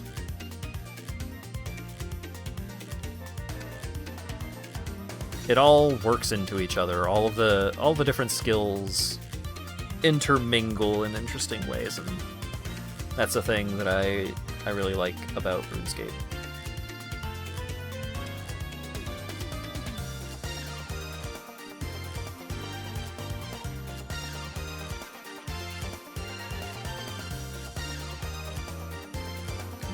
Because it's like, oh, I'm training my mining skill, but you're not just training your mining skill, you're getting materials that you can then use to improve your smithing skill, and then once your smithing skill is really high, then you can smith some pretty cool armor for yourself. Or you could use the ores and like coal and iron and stuff, and you can make those into weapons and armor. But then you can go to the Giant's Foundry minigame, turn those weapons and armor into raw metal to use for the minigame, and then when you do the minigame, you get money and you also get points, and you can trade in the points for cool prizes like a big sword, or, ooh, 56 hit points. Or you could trade in the points for a set of armor that makes you earn more smithing XP. But also you just get money from doing the minigame.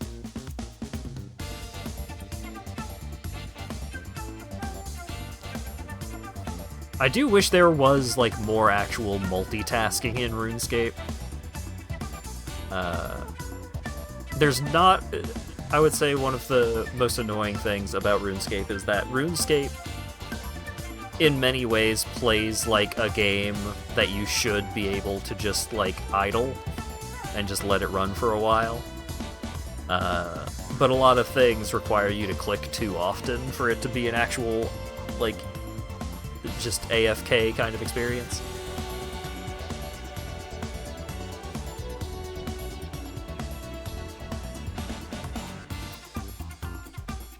But yeah, it's not necessarily multitasking, it's more like the things that you are doing will feed into the other things that you will eventually be doing in interesting ways.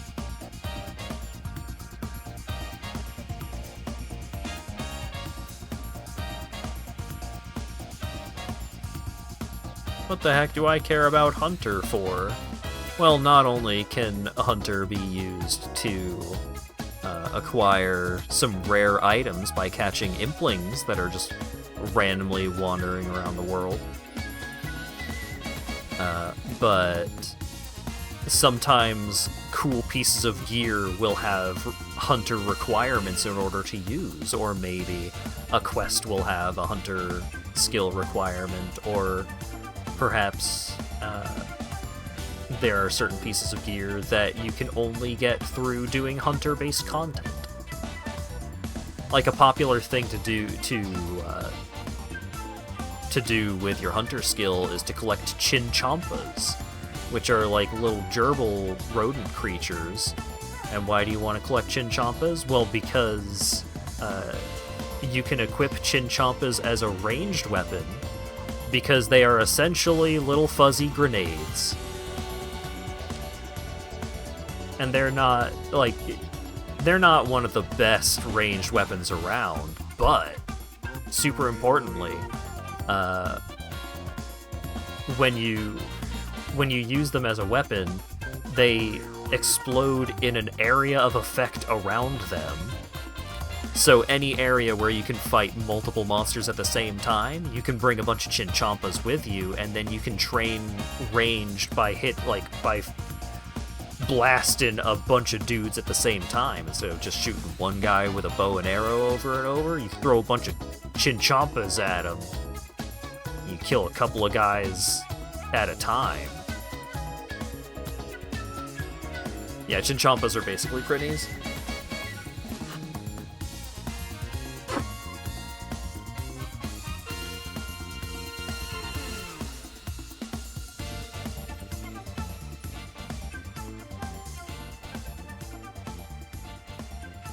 So there's just a lot going on. There's a lot of variety to the content.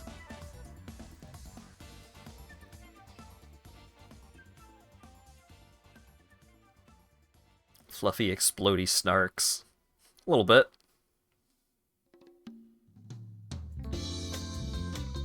30 giants left.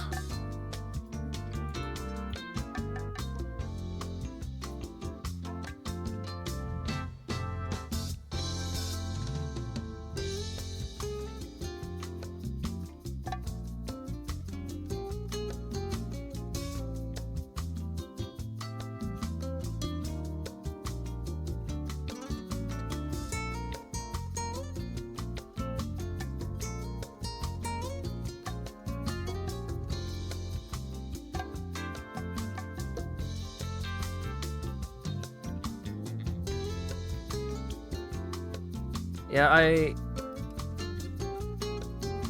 think RuneScape is a very cool video game experience. And, like, it keeps getting cooler, because they keep adding new shit. They keep adding new content to do, like, new quests, which...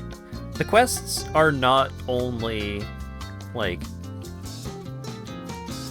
you know, kind of an incentive for you to raise a variety of skills. Just like, oh, in order to do this quest, I need, you know, 40 prayer, I need 30 attack, and I need 35 mining. And there's generally a reason why you need those levels of those skills in order to complete that quest, because the quests are cool. There's a wide variety of quests, and you're doing a wide variety of things in those quests. Sometimes you're uncovering, like, a secret gnome conspiracy. Sometimes you're trying to stop penguins from taking over the world. Sometimes there's one quest where there's a play going on, and there was a murder at the play.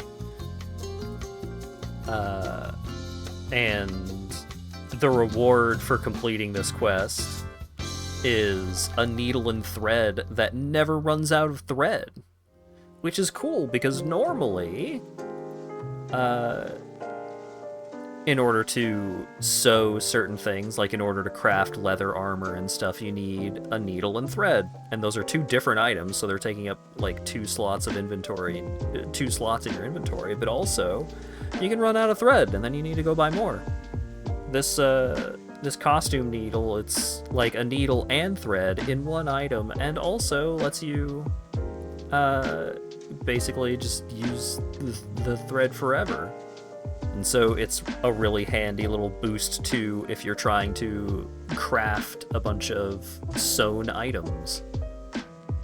And that's one of the cool things about quests, is that not only do you get like the writing is generally fun, so sometimes it's like, oh, I enjoyed the story that was told there, but also you get some like XP. Sometimes you get like a bunch of XP. But not only that, sometimes you'll unlock like entire zones. There's an entire city in this game that you need to do one of the longest and highest requirement quest lines in the game in order to access this city. There's a bunch of boss battles that you need to do quests in order to unlock. There's sometimes it's even like a mini quest. Like there's a set of mini quests called Barbarian Training, where you can learn how to do a couple of things barbarian style. And one of them is just a nice little quality of life boost, where the barbarians teach you to just throw your potion flask onto the ground once it's empty. So then, instead of having an empty vial in your inventory after you finish a potion, you just automatically destroy it, because they're basically worthless. And they take up an inventory spot once the potion is done. So if you do this little quest, it's like, hey, now, anytime I finish a potion, it just clears that inventory slot instantly and automatically, instead of, oh, I have to drop this worthless vial. The elf bullshit city. Yeah, Prifdinus. Prif has a lot of high level, like, effective training methods and stuff like that. It's definitely a city that's worth unlocking. It's worth going out of your way to get access to Prifdinus, but the requirements are very high, and you have to fight some pretty difficult boss battles and do a lot of things. So, like, you want to do that, but it's something that you work towards gradually. It's not like, I have started a new account, time to try and get to Prifdinus as quickly as possible, because that would take weeks under the best circumstances.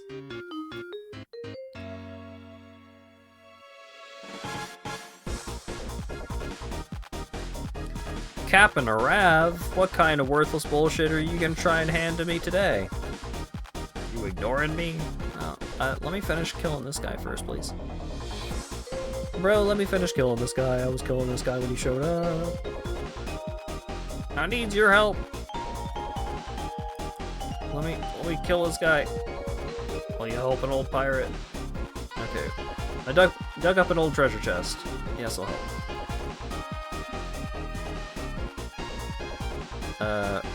Ring. Bull. Bar. Well done. Here's a gold necklace. How much is that worth? Fucking nothing. Shit out of here.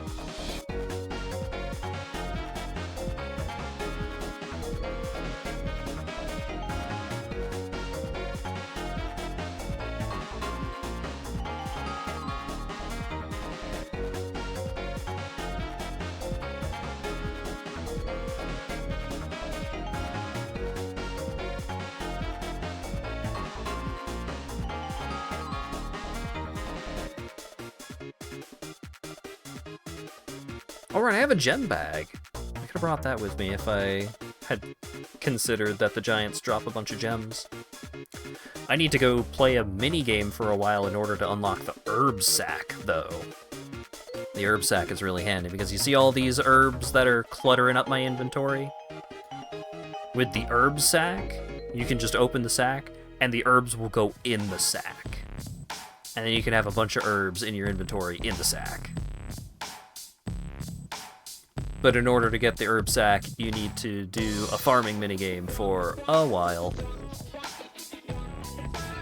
But, hey, there's a farming minigame, so if you don't want to just wait for plants to grow and stuff in order to level up your farming, you can do that instead.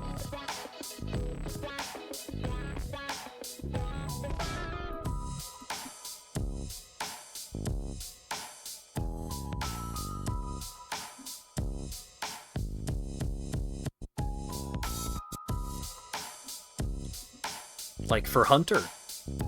Hey, don't want to go catch butterflies or lay traps for various aminals like salamanders or chinchompas? Well, how about you make some birdhouses? That's right. You can trap birds and get huge XP for it.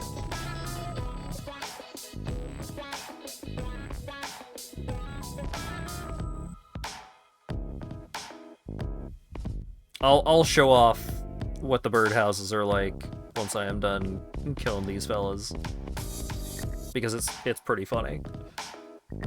But the birdhouses are like an AFK way to train your hunter skill, and you also get a little crafting, I think, for making the birdhouses.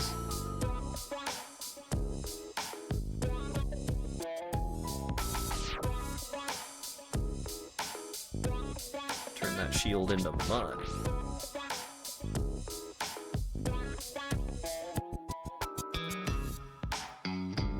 Basically, you make a birdhouse and you fill it with seeds, but the birdhouse is a trap. It's a fake birdhouse, and it murders the birds. But sometimes the birds will have cool treasures with them. And so you get nests. And sometimes the nests will have seeds or jewelry in them. So you get prizes. Imagine walking into a specifically made free apartment full of food and the door locks behind you. Yeah, basically. And then whoever shows up to collect on their prizes for successfully trapping me. It's just like, ooh, a cell phone. Cell phone, some pocket lint, tube of Blistex, that's a rare drop.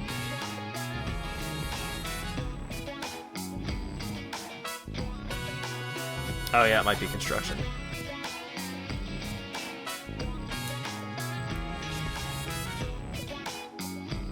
You've been playing for a while. Consider taking a break from your screen.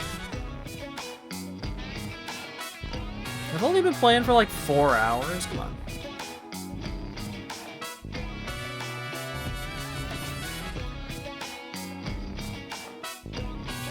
What would be your rare drop? That's a good question.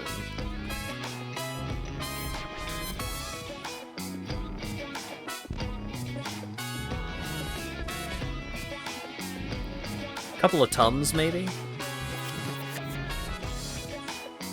I'm just thinking of something that would be, like, a relatively rare thing for me to have that I don't always have on my person. Like, a thing that a lot of people don't carry on their person regularly, that someone might want, that I don't always carry on me, but sometimes I do.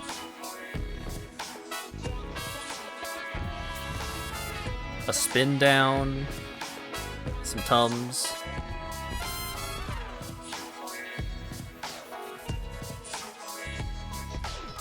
I used to carry around my pocket knife a lot. That'd be a pretty good hit. Multi-tool pocket knife, yeah! I got one for my grandma one year. And I carry it around sometimes.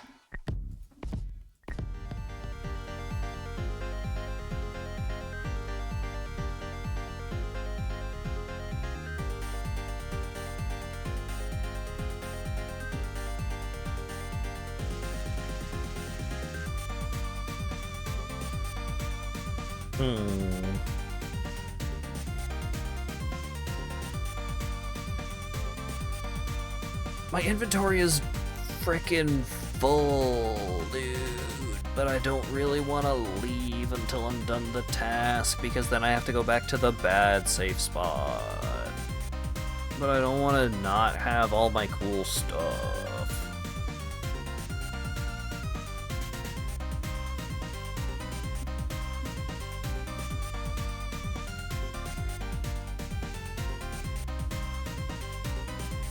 Look at that fire battle staff, dude. I can turn that into money. Ka-chow!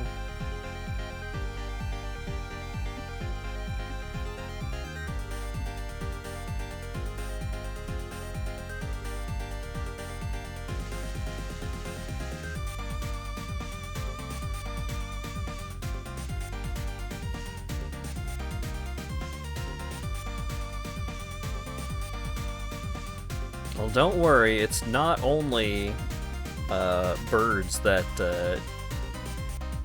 get a bad deal in RuneScape. In RuneScape, there's a quest that you can complete, and it lets you get a kitten.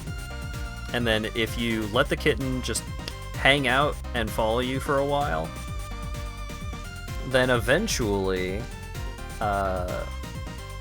the kitten will grow into a cat.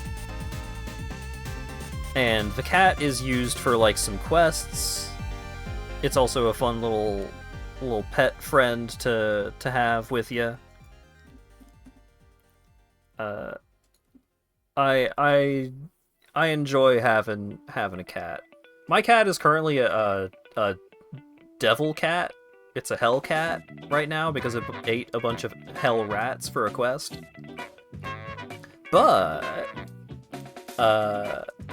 once you have fully grown a cat, you can trade that cat in for a bunch of death runes.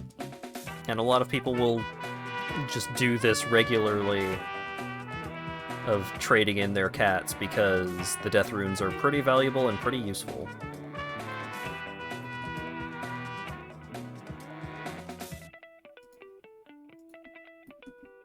I have never done that.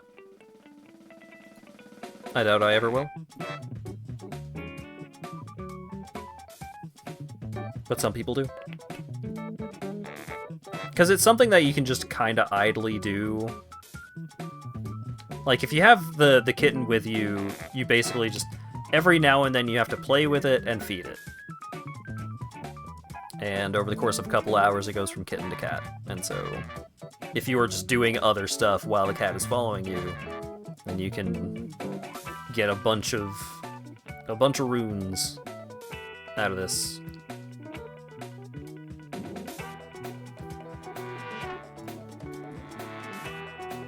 Steel bar? Huh.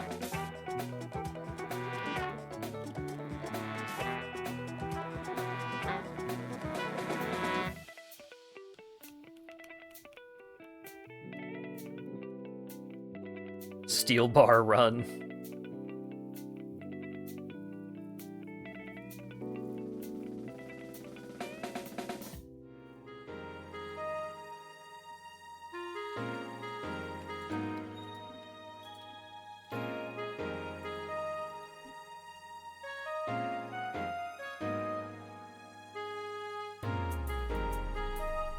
I'm actually gonna be cutting it kind of close on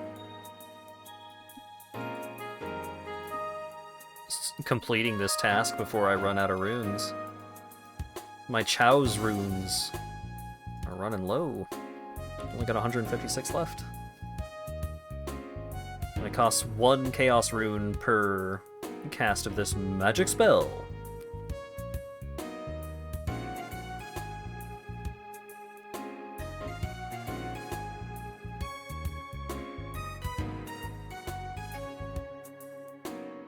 And that magic spell can hit for anywhere from 0 to 24 damage.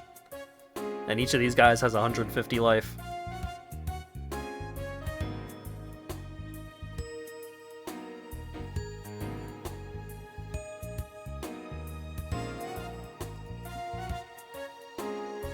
One, two, three, 4, 5, 6, 7, 8, 9, 10. So, 10 chaos runes. So if I am on rate, if I manage to kill all of the remaining fire giants that I need to kill with 10 chaos runes, I will not run out of chaos runes.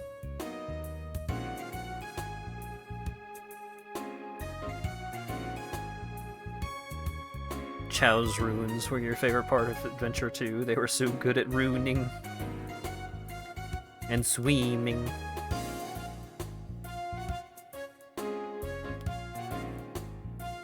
So nice that you're on the Peninsula of Peace. It's more that I hung out here for long enough that they don't attack me automatically.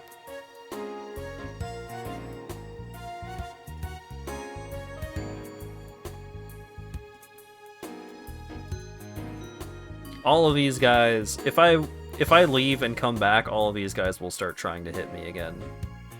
Which would be bad for me utilizing the safe spot of shooting the guys at the bottom of the hill from the top of the hill.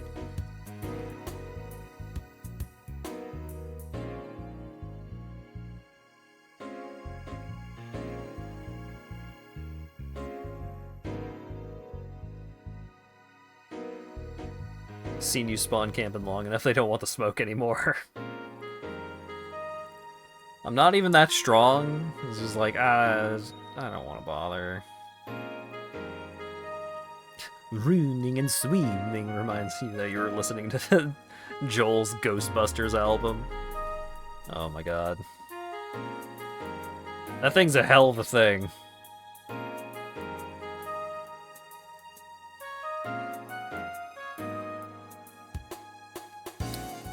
I should maybe listen to the whole thing. I've heard several of the songs from it just by watching Joel.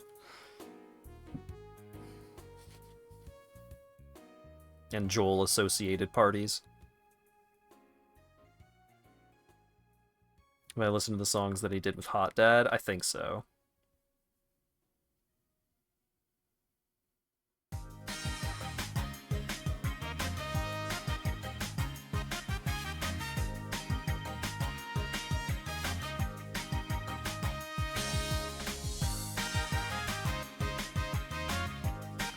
Yeah, Joel is known for that particular brand of funnies, which I'm not a big fan of, but there's only so much avoiding it I can do.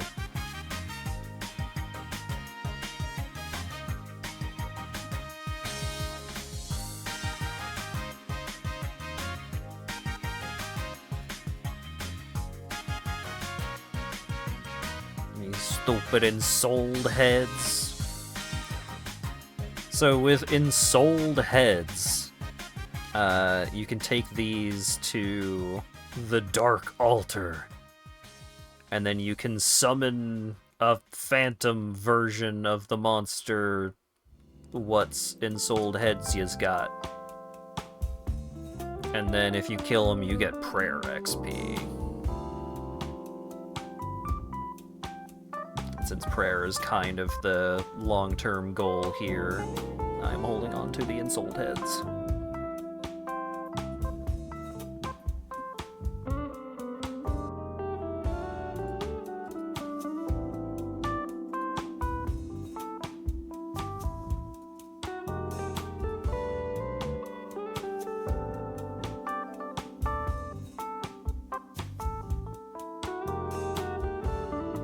Actually, which is worth more, the Gemerald or the Sapphire? Oh, the Gemerald by a lot. Okay, good. I vaguely recalled that Emeralds were better than Sapphires, but I did not actually double check that before allowing some Sapphires to expires.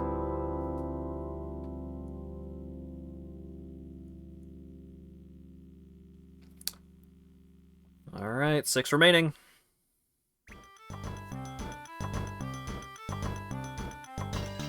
Can't be seeing these 2s. Yeah, need the 14s. That's what we're looking for. Chaos runes!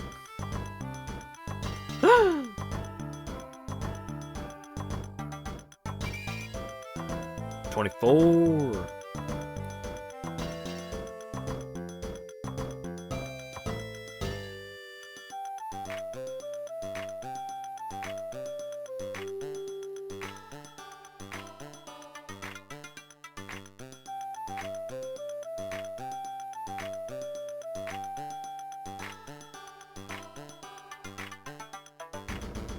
Come on. Drop dead for me, will you, buddy? Oh.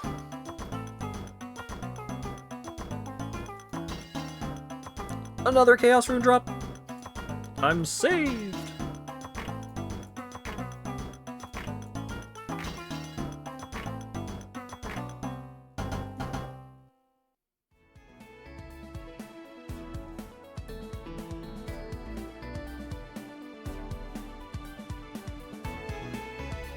As long as I don't get terribly unlucky. And maybe if I get some more Chaos Runes, we're all good.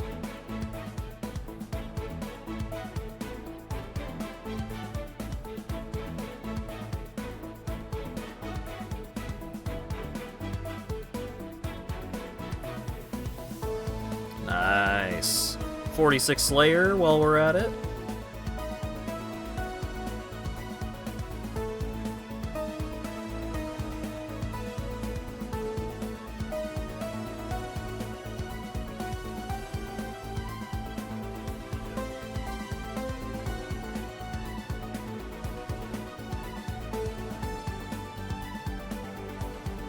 Cat song, yeah.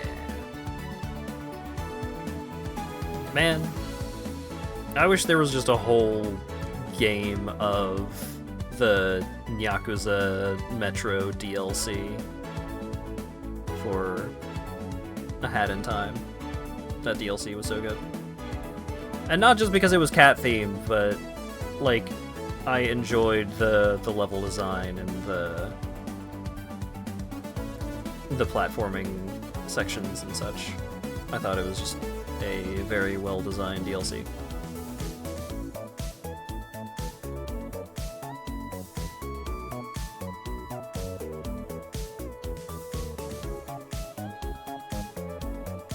I wish the whole game were that good.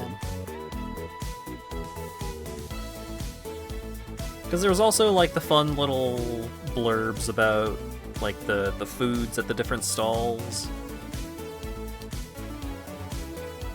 The world was really fun to look at. That's also the DLC that introduced being able to just say cat crime whenever you want. You can also say crimes.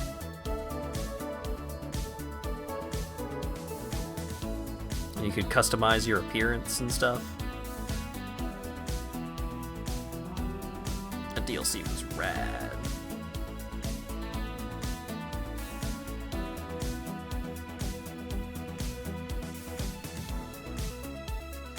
Alright, last one. 6 Chaos Runes remaining. 5 runes remaining.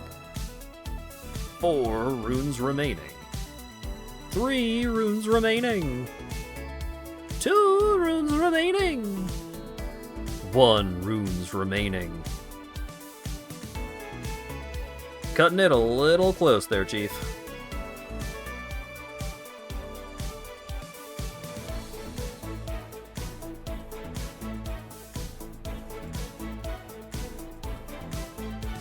I had 1 cast remaining.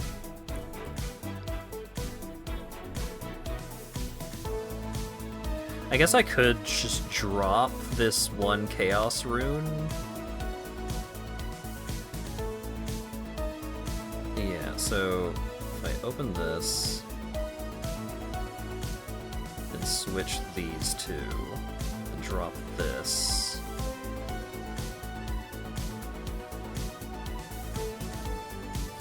I get to take slightly more money with me when I leave. Okay, so I was gonna show off the birdhouses before we wrap up.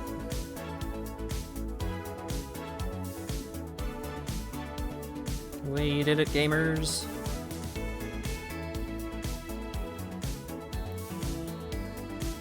I also got a chunk of prayer XP from doing that, just from burying the bones. If you know what I'm saying.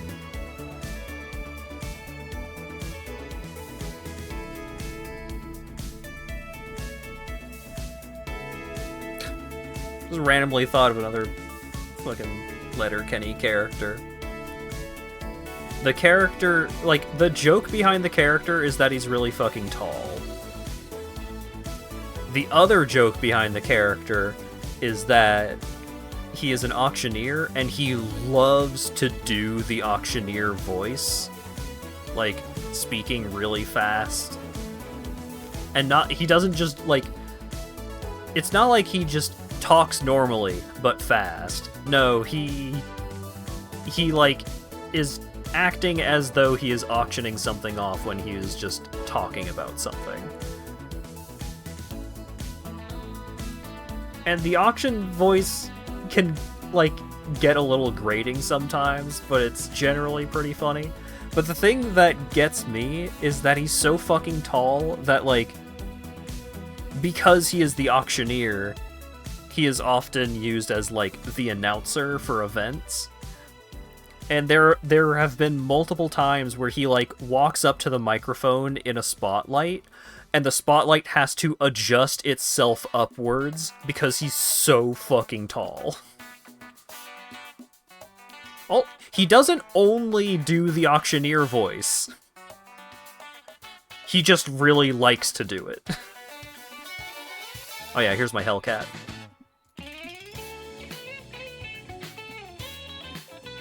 Wow.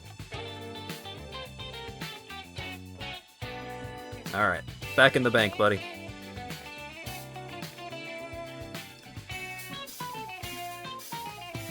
Okay, do I have... I need 40 seeds. It doesn't particularly matter which kind, but it is good if they are cheap.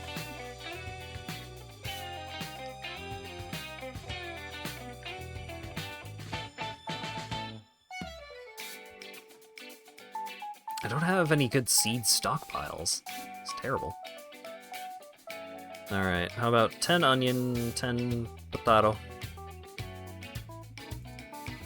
The hammerstones aren't worth much, right? Yeah.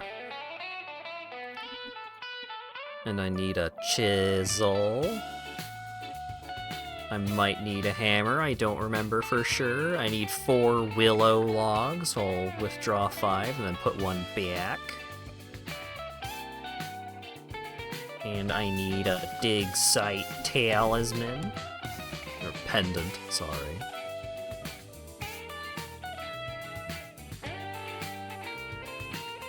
Yeah, that's all I need. To Fossil Island. So I go over here to the magic mushroom tree, the magic mush tree, and over to Verdant Valley. And check in on my cool birdhouse, where a bird is just stuck ass out. Rest in peace.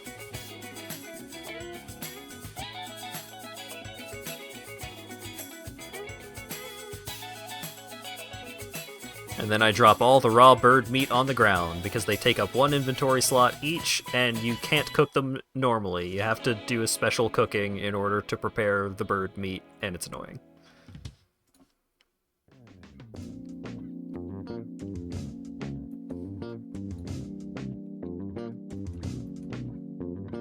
Not only did I kill Zale, I killed 4 different well, I killed 40 Zales. Because I have 4 birdhouses set up, and each of them killed 10 birds. Rest in peace.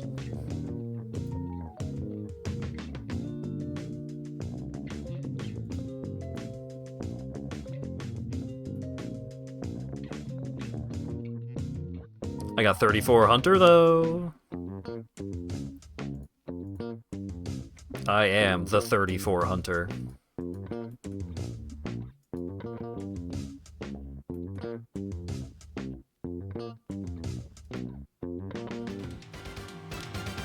Woo! Yay! Yeah, it's a nice way to just, like, AFK grind a skill, which can be kind of annoying to train otherwise. And also, look! I got an acorn! And 180 feathers.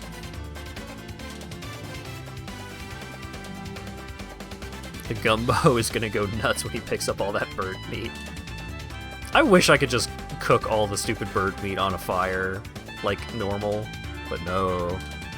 You have to cook bird meat on a spit, and in order to do that you have to go to a specific place, and it's annoying, so I don't.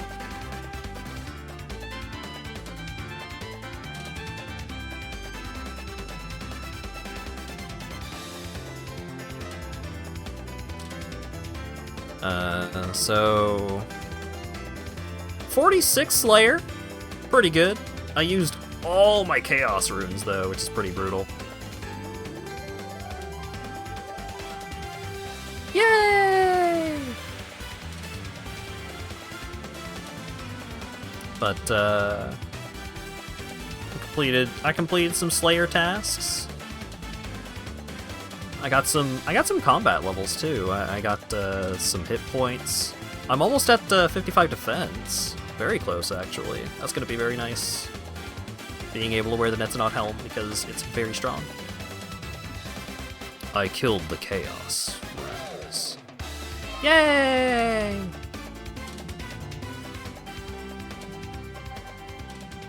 Yeah, I'm gonna need to restock on those. Got 151k. I guess I could just go do more pickpocketing to get some of my cash back. Kind of broke right now. I went on a bit of a spending spree because I found a second gout tuber.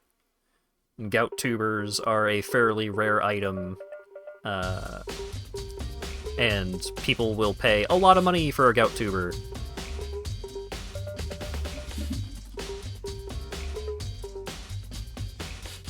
How much are they going for right now? 525,000 coins for a gout tuber. The task that you usually get gout tubers from, which is cleaning up Taiwo Wanai, which is the tribal town, people don't like doing it, and I don't blame them. It sucks, but I had to do it for reasons, a couple of different reasons. And I just got lucky and found 2 of them. And so one of them I used for an achievement diary task, which is Karanja. Right, so I had to earn 100% favor, which you do by cleaning up the village, which is annoying, but I did it. And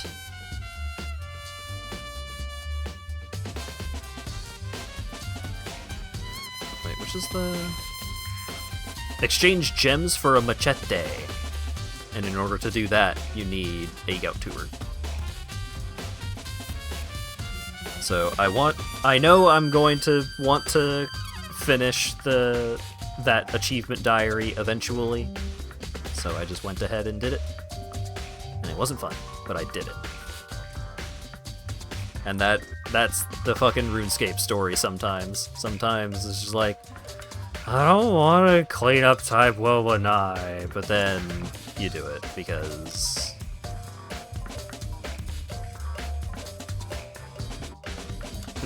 you gotta do it. But yeah, that was grinding some RuneScape because people voted on me not starting a new game when I was starting the stream so goddamn late. And then I streamed for 4 hours anyways because it's RuneScape and time really flies when you're having a real blast and a half. You voted for Silksong? Yeah, you and one other person, compared to 8 people who did not want me to start a new game and 6 people who wanted me to play RuneScape specifically. So, upcoming streams. Tuesday is going to be more Lost Judgment. I'm thinking that I'm going to try and make Thursday a deadlock day. It seemed like a handful of folks would be available for that on that day, and I wanna check out how the game is in its current state. Saturday will either be Dark Souls with Acker or something else. We've landed on something else more often than not since that playthrough started, but I do intend on getting back to it at some point. And then next Monday, maybe we'll start Metroidvania of some variety. Perhaps Rusted Moss, or perhaps something else. Where is notifications? Thanks again to Foxy Dude for the raid and follow, Dan for the 5 gift subs and $25 donation, Geek for the resub, and Ash for the gift sub. And who's up? Who's streaming at this ungodly hour of 2 o'clock in the morning? Zeldrick is playing Night Rain. Zeldrick has been playing Night Rain for like 5 hours, so I don't know how much longer Zel is going to be going, but I am passing the decision on who to raid off to him. But it also seems like he's fairly deep into a Night Rain run, so if you want to avoid Night Rain spoilers, maybe you could dip out now. But Zeldrick is a cool friend, so support Zel. But yeah, thanks again everyone for showing up and hanging out, chatting, all that good stuff, and hopefully I will see you all again tomorrow for Lost Judgment. Have a good one.